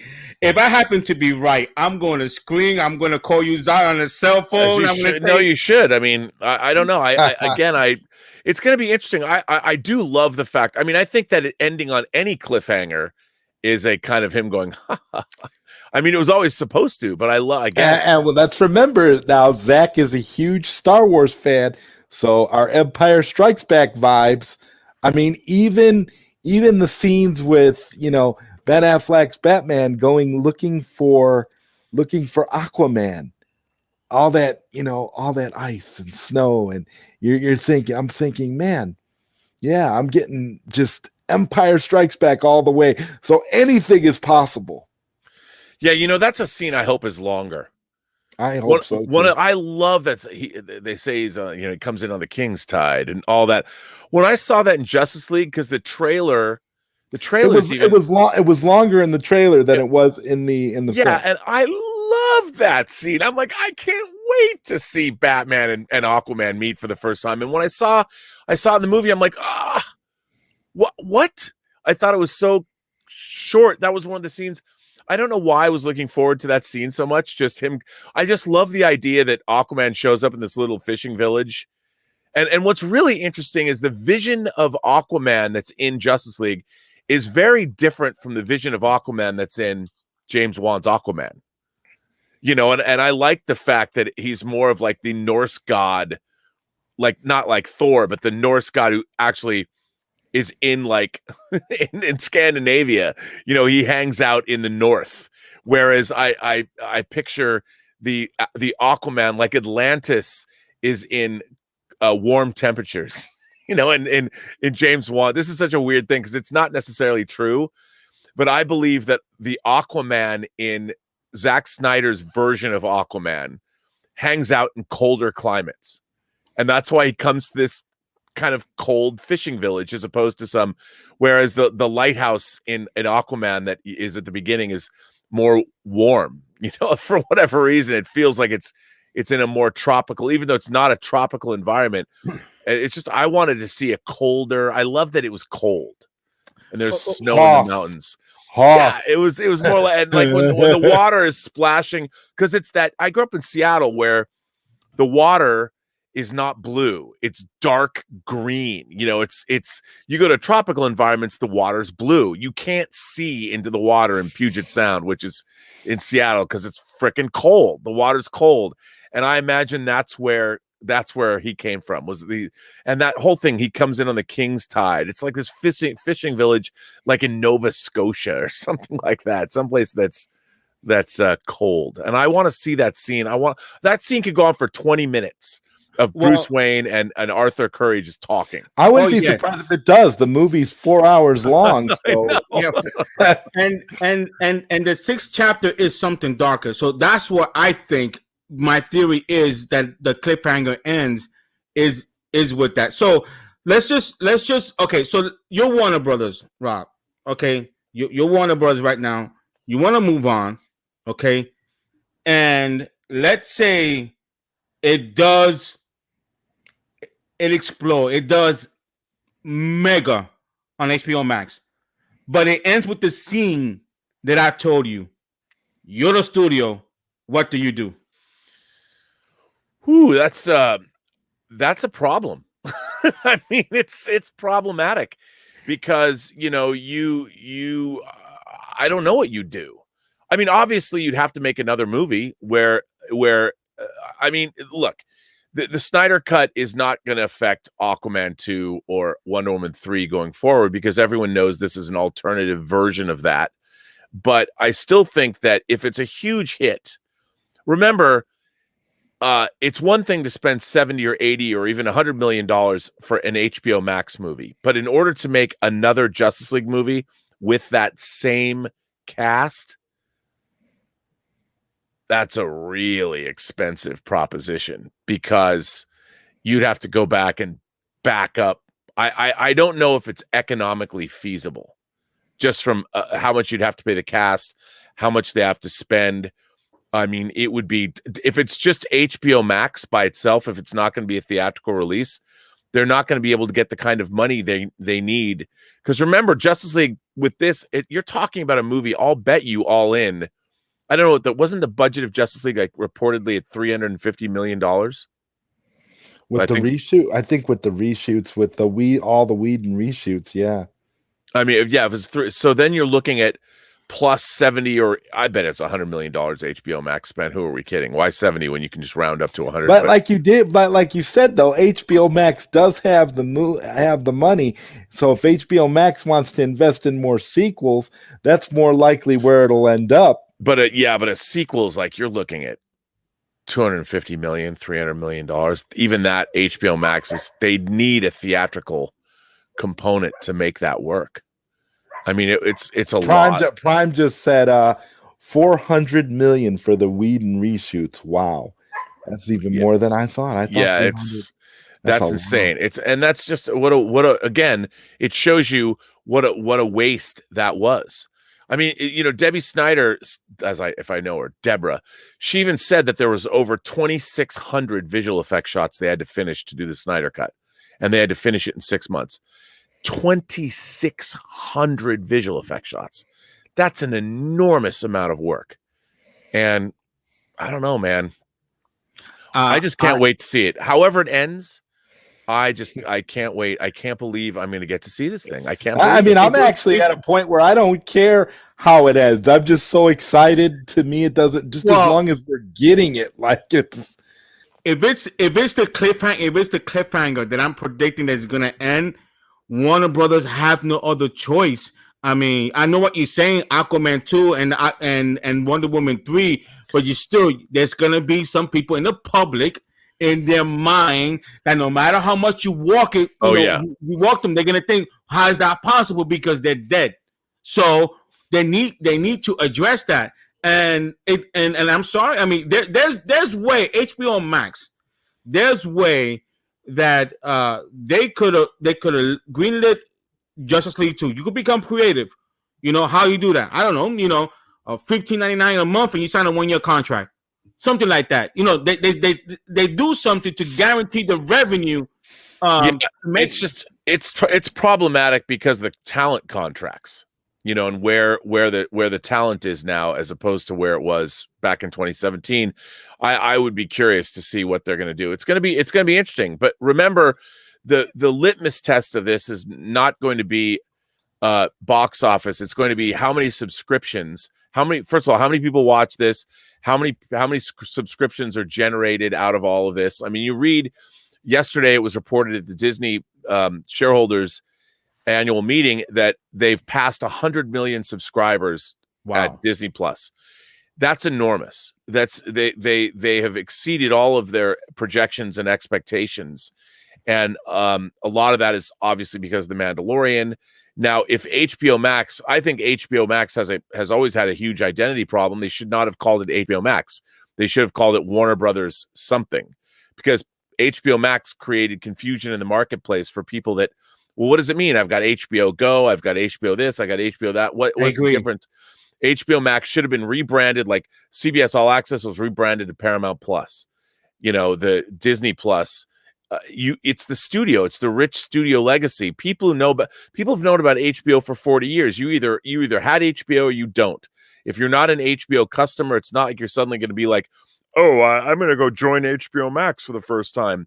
But no, because you already know about it. But if it was a new streaming platform, I think HBO Max is eventually going to change its name. But we'll see with this.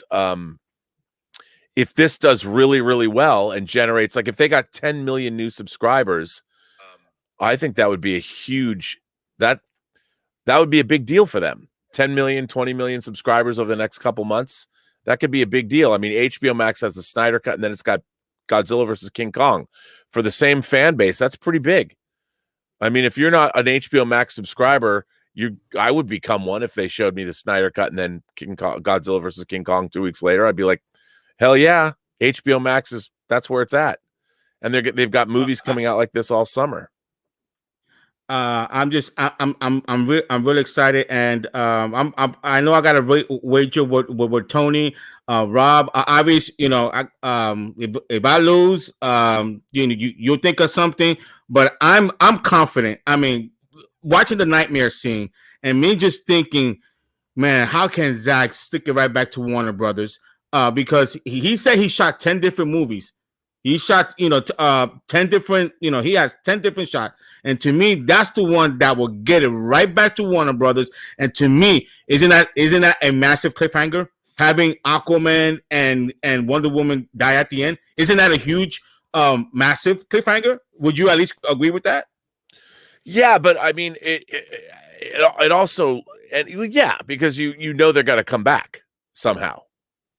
But again, if it'd be sad if that happens and we never see it again, but it would also cause confusion in the marketplace for Warner Brothers because they are going to make an Iron Man, an Aquaman 2. It's already being prepped. They're already making it. What Zack has been saying lately, Zod, the studio don't want it. It's up to the studio. That's true. That's the whole point. See, a lot of people all keep confusing the fact that there's a major conflict going on between Warner Brothers and Warner Media.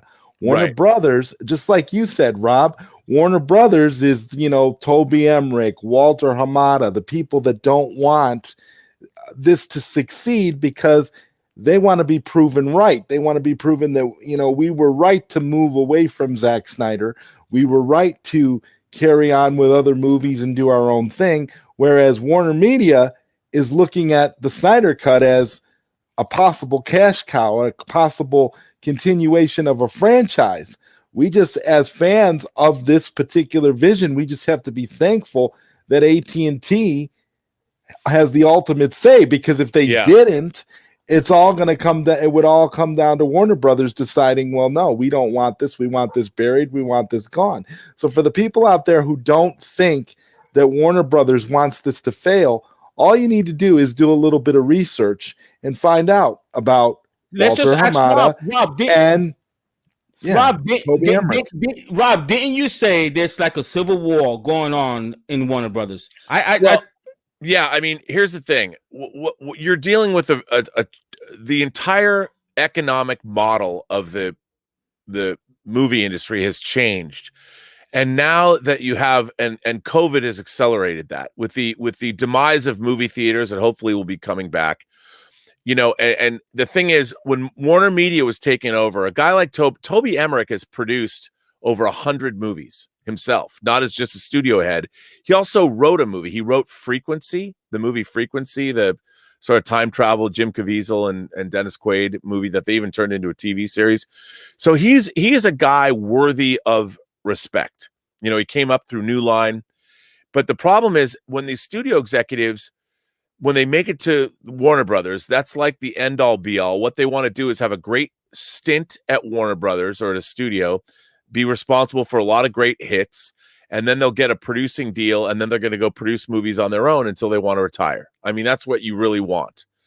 The problem is, when AT&T purchased Warner Brothers, the trajectory of many of these people's careers was curtailed, and suddenly they've worked for sometimes decades to get where they are, heading up a studio. And then these guys from AT&T come in. Now, Jason Kilar has an interesting background. He's a pretty smart guy. But when they take over, suddenly these guys, these lifelong studio executives that have put all this time in, they're almost in a way made irrelevant, because their AT&T overlords are now coming in and they're taking over, and HBO Max and a streaming service. Because the reason AT&T wants Warner Brothers is because they own the infrastructure. They're AT&T, so the actual phone lines and the optical cables and all the stuff that's being pushed through. They own the infrastructure to deliver programming to your house. That's why they have cell phones and cable and all that. That's all their stuff. They look at Warner Brothers as a way to produce material that they're going to pump through their own pipeline. So it's a very different experience, and it's very different from what Hollywood is looking for. And so these guys from AT&T come in, and they almost, in a way, make all the people that work at Warner Brothers irrelevant. And so that's, I think, what's happening at the studio level, at least at Warner Brothers, is that people like Toby Emmerich, they want to stay relevant. And the way to stay relevant, it was Toby Emmerich who brought the idea of releasing movies day and date to AT&T, to HBO Max, and they said, hey, why don't we try this? Because movie theaters weren't open. And if movie theaters aren't open, what are the studio executives doing? You know, we can't be in production right now. Like, doesn't it feel like Matt Reeves' Batman has been in production for like 3 years? Oh my Even God. without COVID, it seems like this is the longest. I can't even imagine. This is like the longest movie shoot in history, even though COVID's only made it seem that way. So you've got a schism right now. The people at Warner Brothers are trying to justify their jobs ultimately, when really, who needs them? You know, you got the AT&T executives that are coming in and working Hollywood. And if the Snyder cut works, that was an AT&T call, and AT&T runs Warner Brothers. So the guys at AT&T can be like, well, what do we need you guys for? You guys clearly didn't know what was going on, and you made this happen. Why don't we just take over and let us do what we want to do? Rob, so that's what's happening.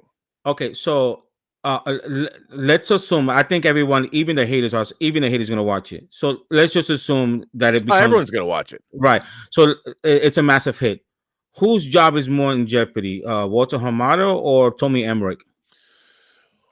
Well, I mean, I think like Toby Emmerich is above Walter Hamada, I believe, in the corporate hierarchy. Okay. If Warner Brothers keeps making good movies, I think it will be fine. I mean, they've got a lot of stuff in the hopper, a lot of things like, you know, Dune, for instance. If Dune is a big hit, but again, without movie theaters opening all over the world, then it's really hard, because the model that Warner Brothers was living under is gone. And with streaming, it's a whole new world. I mean, you still need the studios to make movies, but the guys at AT&T will run the show. Not the lifelong guys that work their way up in the film business, because the economic models and the things that they were working under have changed, meaning the theatrical model. It's going to go away. And hopefully they'll be able to, like, you don't want to lose Toby Emmerich as much as look, it was really Kevin Tsujihara who's gone from Warner Brothers who had the most to lose. Toby Emmerich is a guy, I think, that is worthy of respect. And I think he's somebody you'd want to keep around, because he is very experienced and he really knows about filmmaking. This situation is unique. The studio, under Tsujihara's rule, those people were the ones that screwed over Zack Snyder. And Toby Emmerich was there, so, you know, he's part of that, but he came up from New Line. And I think it's a different, the people that were really embarrassed by the Snyder cut are kind of gone already. But Toby Emmerich was there. So look, I think if this is a huge hit, everyone's going to claim success. I think that because the Warner Brothers will say, well, we hired Zack Snyder in the first place. That's true. Listen, that's true. And I think you have a saying, it's not show business is what? It's not show friends, it's show business. And as John Campea says, winning cures everything. And if this is a huge hit and a lot of people watch it, and I think it's going to get massive viewing numbers, because, I mean, my mom, who has no interest in superhero movies, would probably watch this because, what is this Snyder cut thing? I mean, I'm going to sit down. I don't understand what this all, but I'll watch it. Well, Rob, even my wife, she even asked me, what happened to the Snyder cut and Tom and Jerry? I mean, even people who don't even follow it knows about it. It's like I'm telling everybody, it's like an event, The Snyder Cut, it's not even a movie now. It's an event that you have to be no, there. it's a cultural. This is a cultural event. This is something that is geek history being made here. This is a big deal. And I also think in a way, I kind of like the fact that here people are now getting vaccinated, but people have been stuck at home for the better part of a year. And they want this is something people can point to and go, sometimes the good guys win, even though the cynical amongst us will say, well, Zack Snyder's, really rich and he's a Hollywood director and he's got a beautiful wife who's his producing partner and blah, blah, blah. What is it? But really, look, it doesn't matter how rich you are. If you're a filmmaker and you've been busting your ass and you have a movie that you've sweated over, and remember the Justice League, this film was the culmination of two other movies. No filmmaker, no amount of money that you have is going to make you feel better about what happened. It was always going to be a shitty, horrible thing you're going to have to deal with your whole life. Not only did you lose a daughter, but you also had this other you had a personal and a professional experience that both sucked. You can't look at your professional life and say that's what helped me get through this tragedy. No, they both turned into tragedies for him. And I love the fact that he put the version of Hallelujah, because that was his daughter's favorite song, at the end of the movie. I mean, that's such a great touch. And, I think ultimately that the Snyder Cut stands for persevering in the face of adversity. And even though we Hollywood elites, we're not worthy of anyone, I still think it's a great, coming out of COVID and a year of being shut down, especially for us geeks, this is a great victory for everybody. So basically, what I'm understanding is that you're saying, not that you don't want Justice League 2 to come out. You're looking at the financial. It's all driven by right. There's no. It's all financial. It's all. It ain't show friends. It's show business. And I don't think right now. I don't think it's simply not economically viable for HBO Max to spend the amount of money that a Justice League 2 would cost. It has nothing to do with whether or not it should happen or whether it's good or bad. It's just really, really expensive. No streaming service has spent, well, other than Amazon spending $250 million just for the rights for Lord of the Rings. But it's a really expensive proposition, and how they could make that work under an economic model is very, very difficult, unless they agreed to do a sequel and Warner Brothers was going to release it theatrically. But you know what? There's another thing that we forget about Zack Snyder that's important to mention. Zack Snyder has a new girlfriend. I mean, a studio, in the sense that Netflix loves Zack Snyder. Zack Snyder has Army of the Dead coming out with them. There's a prequel series that's going to be made out of Germany, and they have an animated series. Netflix has said, come here, Zack. We want to be in the Zack Snyder business. You make Army of the Dead. Now you're going to make a prequel animated series and a prequel other live action series. They're already given him. I'm surprised. They probably rolled out the red carpet. The question is, would Zack Snyder go back and submit himself to the aggravation when he's got his new Netflix girlfriend going, what do you want to do, Zack? We love you. But Rob, where would you rather go make movies? Let's be fair. You also, and to your credit, and again, you're only speaking about the finances, but you also were saying about the Snyder Cut, and we got the Snyder Cut. So you just never know. We never know. You just never know. Am I right or am I wrong? No, you're absolutely right. Well, you do know when you can look into the economic realities of it. And the thing is, HBO Max, it made sense for the Snyder Cut because they got this thing that was already started. Mm-hmm. They get to, you know what HBO Max, another thing people forget is that the Zack Snyder version of Justice League represents hundreds of millions of dollars of filmmaking.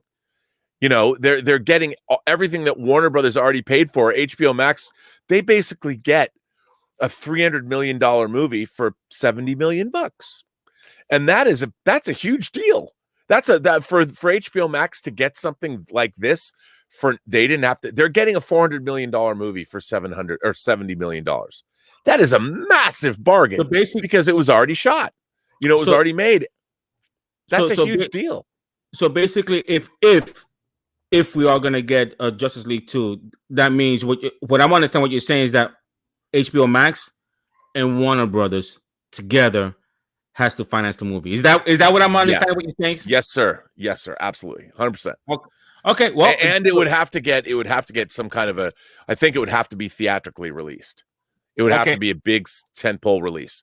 That's I don't see it happening as an HBO Max presentation only because they can't justify spending $300 million on a movie. They just don't have that kind of money.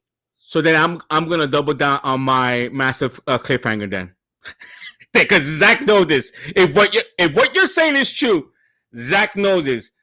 Zach knows he has a partner at HBO Max. He says, "How do I get Warner Brothers, to invest?" That I'm gonna double down my cliffhanger. That the cliffhanger is, and again, I'm going by what Zach said a while back on the nightmare scene that Wonder Woman and Aquaman is not there. I think they die at the end. That's what I think. I'm gonna scream if it happens. I can't wait. I'm speaking about faith. Me and Zod is gonna go on the Robert Meyer Burnett Vibration show, and we're gonna scream and we're gonna celebrate. And it leads me to the next question. That was a big debate started by Zack Snyder on Twitter, and I think Zod knows where I'm going with this. I'm asking all my guests this question. So we want to know. I already know. Okay, we want to know. Okay, does Mr. Robert Meyer Burnett loves pineapple on pizza? Fuck no. I told you, Zod. I told you, Zod. Pineapple on pizza. No. You know who likes it? Zack Snyder.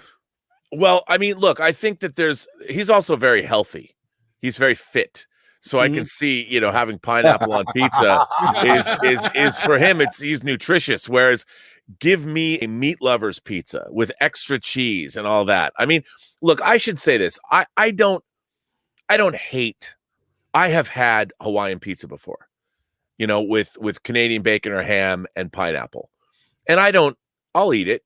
I just don't like it. I don't.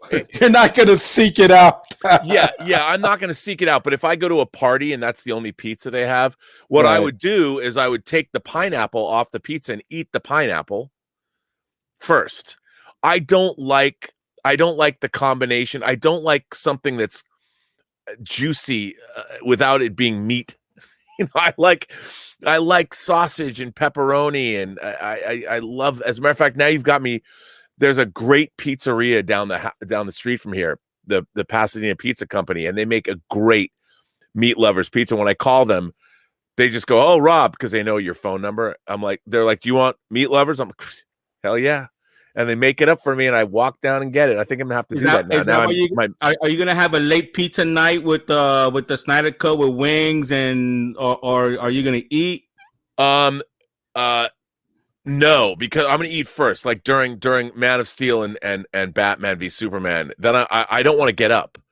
I don't even want to drink because I don't want to pee. I don't want to pause it. I although I probably will drink, but I don't. As long as I don't drink beer. That's why they make urinals in adult diapers. I know. I'll just go out in the garden and pee or something. Yeah, I mean, it's true. Because I don't want to. I want the whole. I'm really excited. Actually, I'm really excited to watch all three of these things straight through. I'm excited.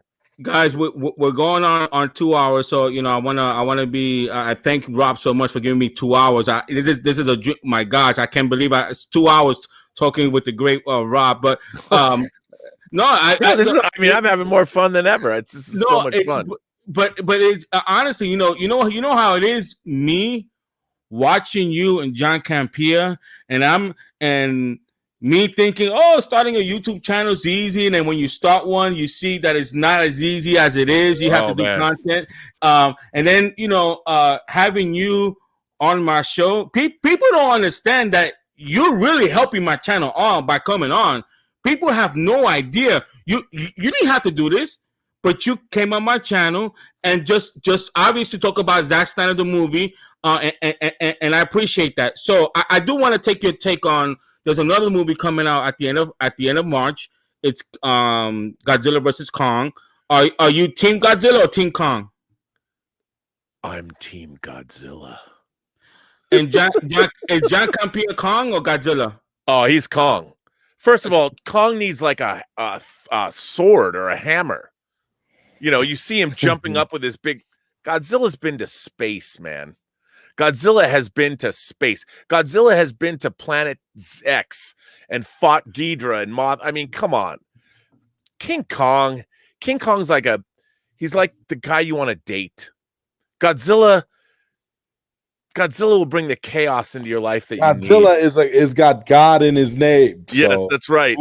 I mean, come on. And the thing that I grew up. It's not that I don't like King Kong, but to me, growing up, King Kong was a monster that was sad and fell off a building and died because of a girl. Whereas Godzilla doesn't have relationships that bring Godzilla down. Godzilla just keeps going. And right. Godzilla has better friends. Godzilla knows Mothra. Godzilla knows Rodan. Who does King Kong know?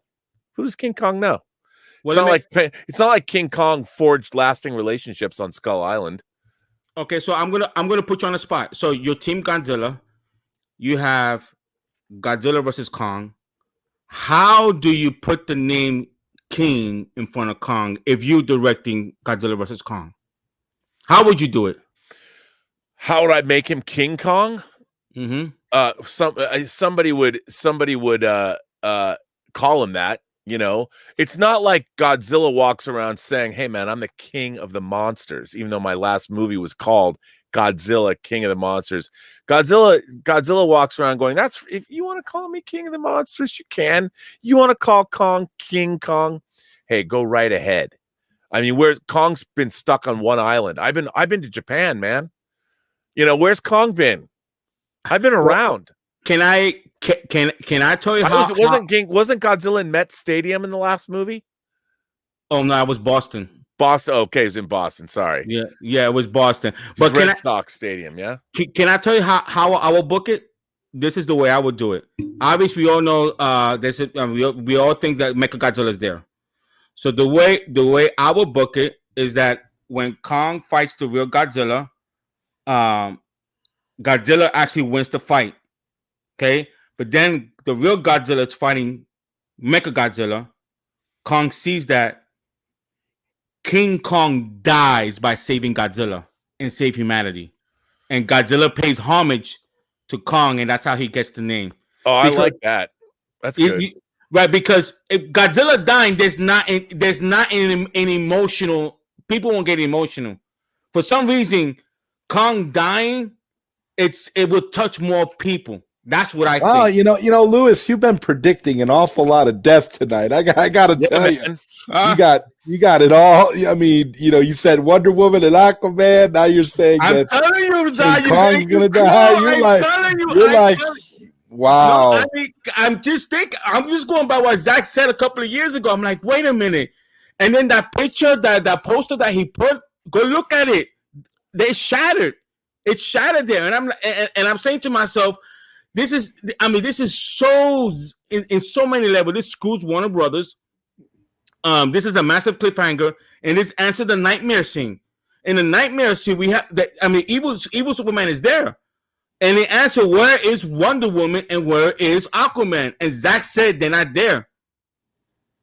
They're not there. So I'm taking that he's gonna kill them off. They're gonna die. That's what I'm thinking. Not kill them off, but they're gonna die. That's how you make Justice League 2 in a nightmare scene. You know, with all the heroes there, and Flash, the most important Justice League member, because that's how he's gonna go back in time and alter their death. I'm just telling you. I mean, that's what I think. I'm telling you, man. If that happens, I'm gonna call you at 1:00 in the morning. I don't have Rob's number, but I could tag him. And you're 3 hours ahead of me, so I don't know if I should give you my number. No, I'm definitely respectful. I'm one of those people that I wouldn't, not you, but Zack have a relationship for 2 years. Obviously, you know, somebody, you know, who in your field, I'd be scared. I mean, maybe like 10 o'clock or 11 o'clock and doing a day, a little text there. But no, you could trust me. I won't. That's not me. I don't. I'm very, very respectful. Hey, by the way, there's some breaking news that's unrelated to what we're talking about. Michael B. Jordan has been set to direct Creed 3, Thanksgiving 2022 release. I'm a big fan of those Creed movies. That's I like awesome. I like Wow, Michael B. that's Jordan. awesome.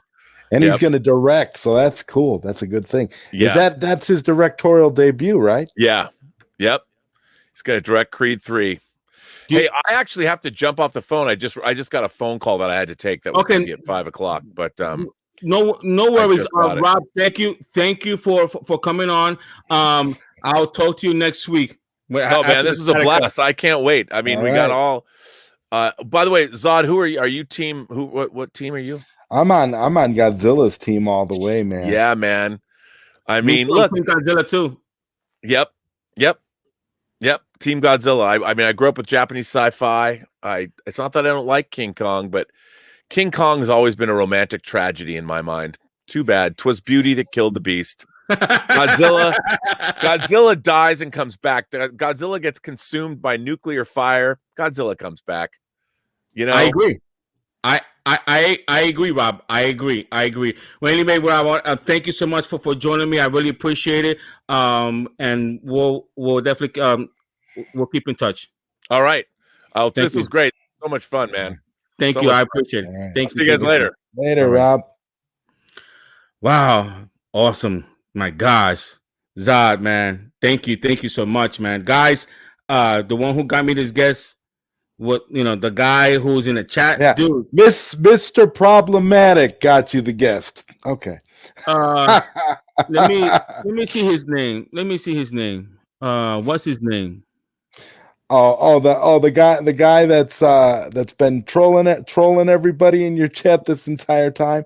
That's that was Sherlock 277. Hey Sherlock, he's trolling Sherlock. Everybody.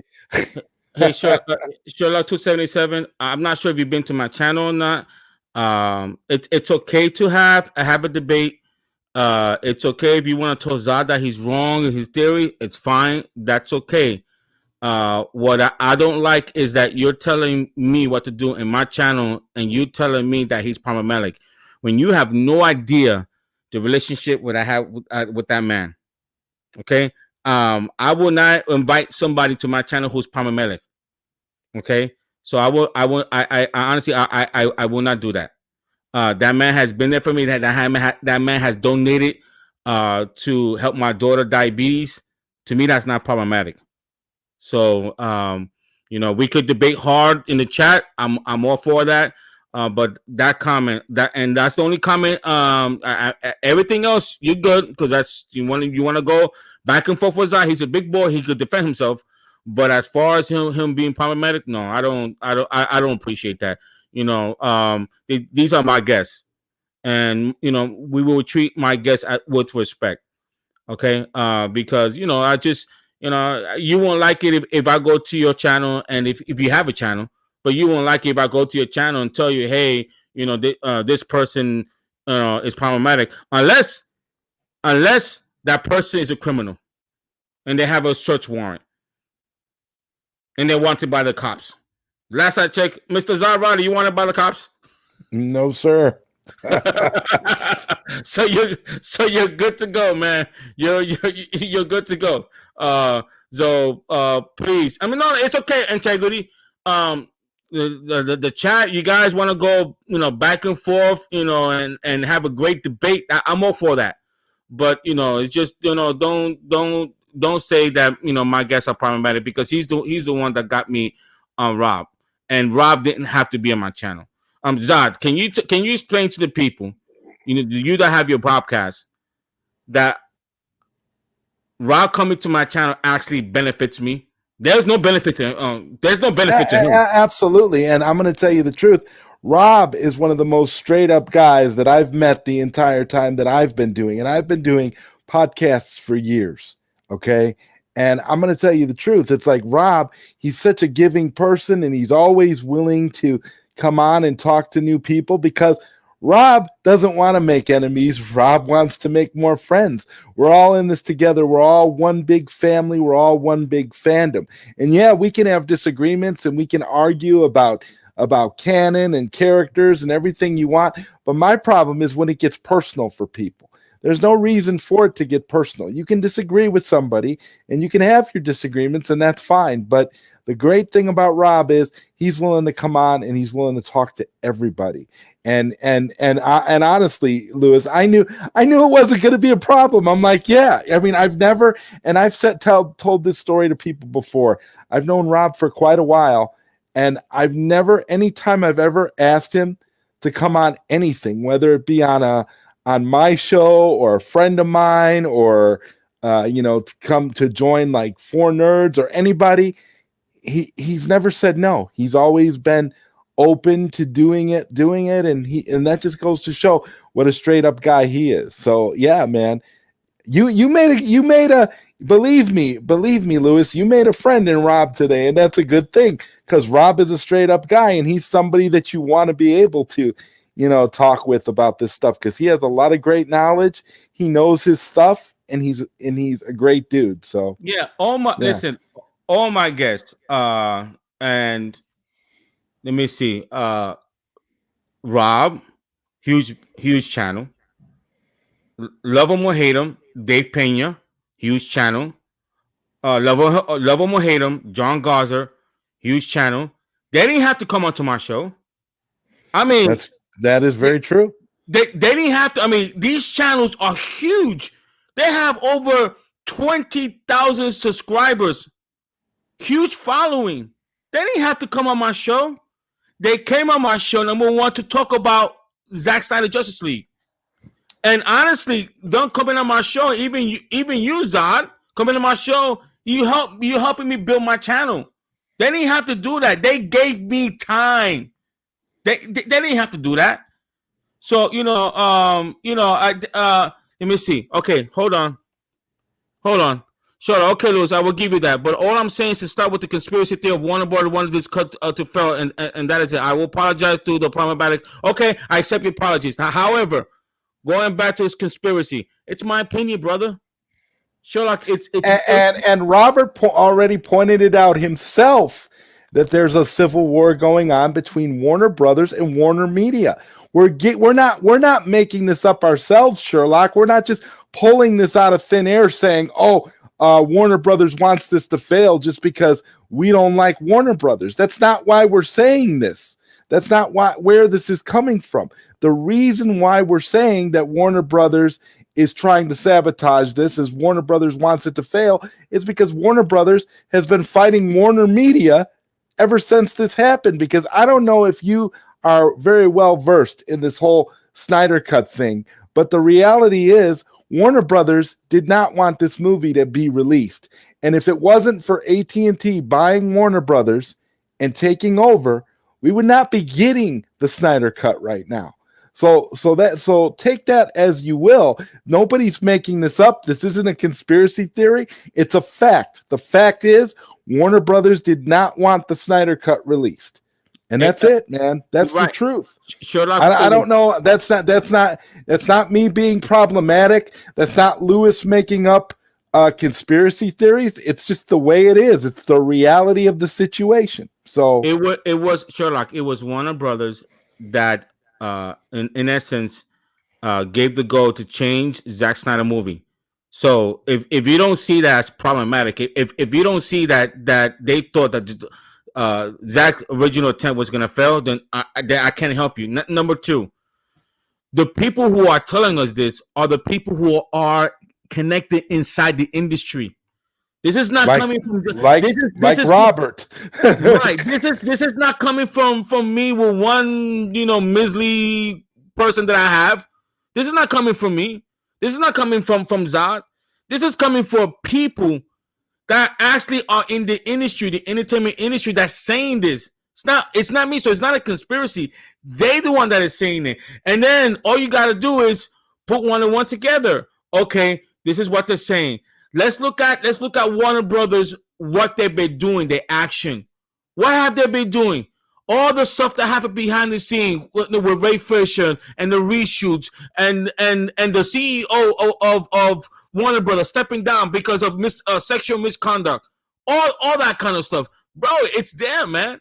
So it's not a conspiracy. Now, when something is a conspiracy, I would tell you, like me thinking that somebody released the current HBO Max on purpose, that's a conspiracy. That I would tell you, you know what, brother, you're right. That's a theory. Right. That would be a conspiracy because that's a theory. Because we don't know with 100% fact that Warner Brothers was responsible for that leak. We're thinking that way because we know that Warner Brothers has been against this movie from the start, but we can't say for sure. So that would fall under the conspiratory category.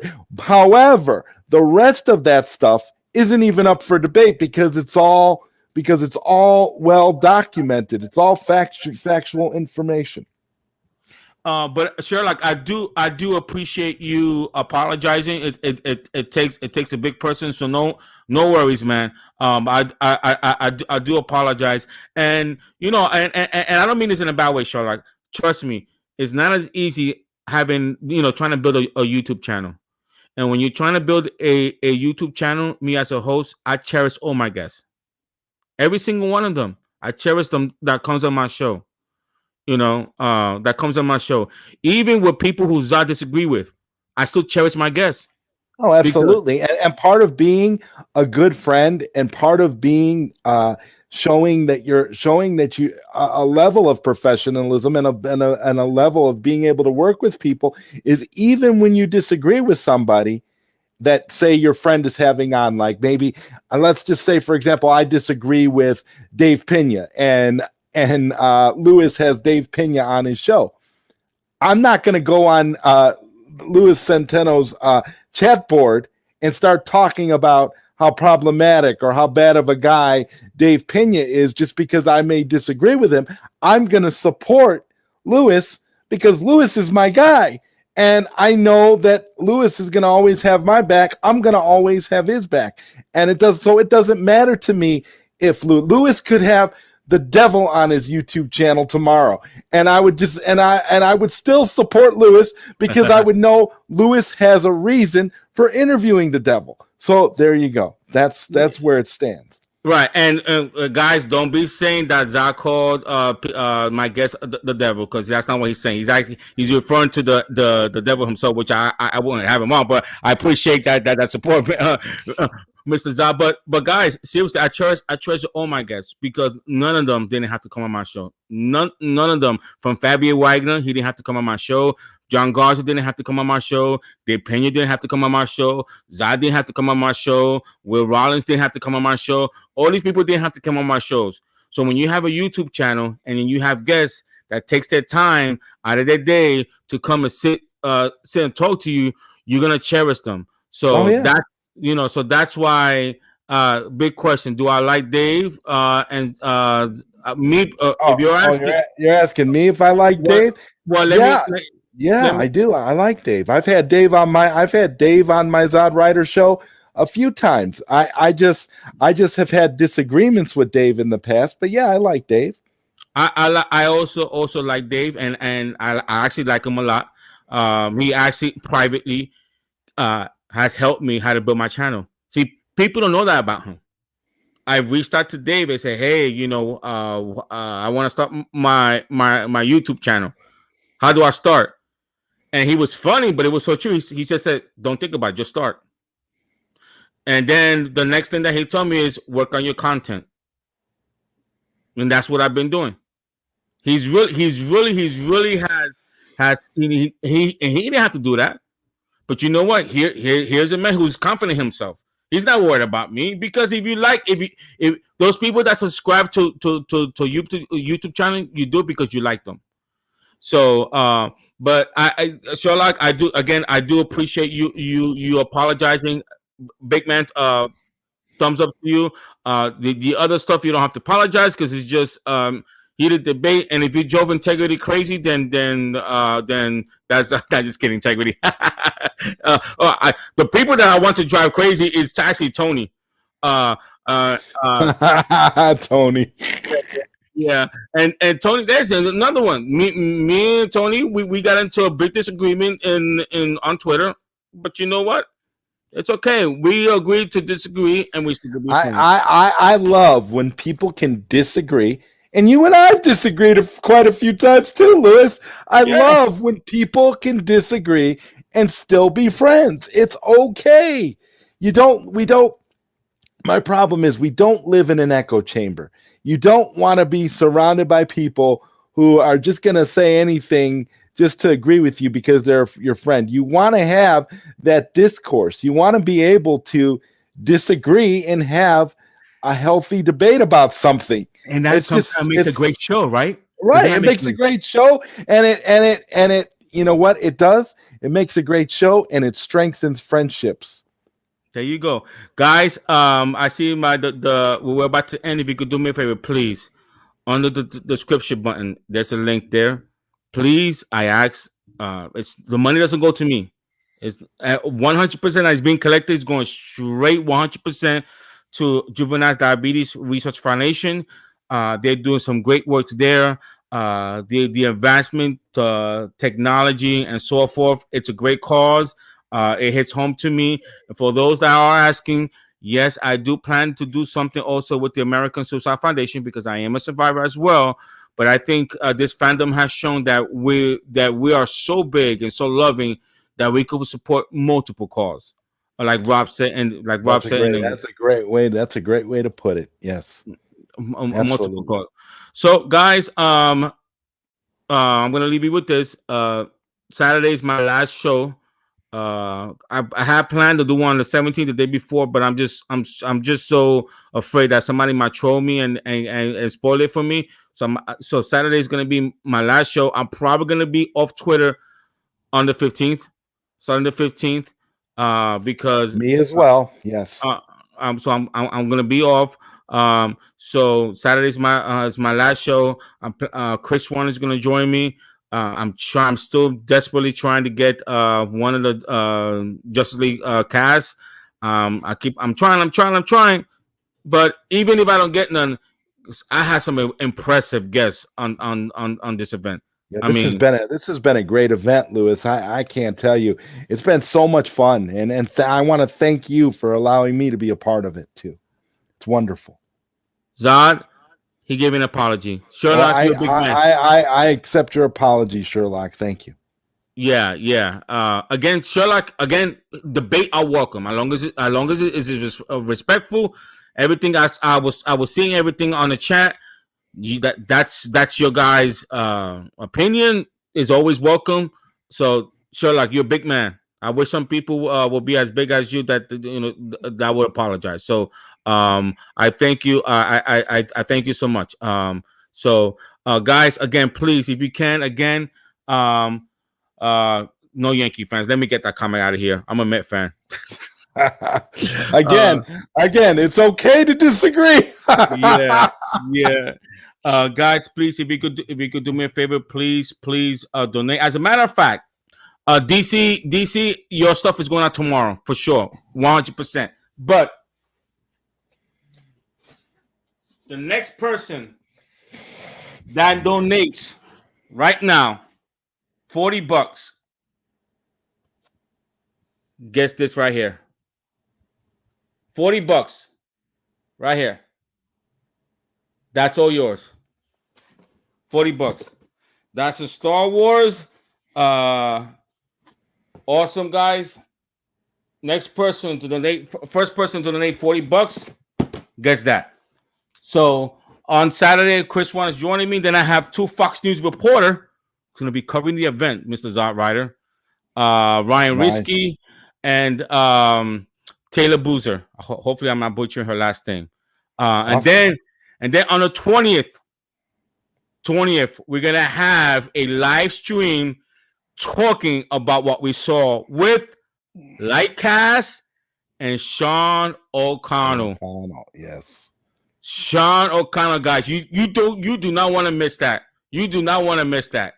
Don't want to miss it. That should be a great. Yeah, it's gonna be awesome. So anyway, guys, Zod, thank you so much, my brother. I'll text you in a few, okay? All right, man. All right, take care. Guys, it was fun, awesome. Thank you. I appreciate you guys.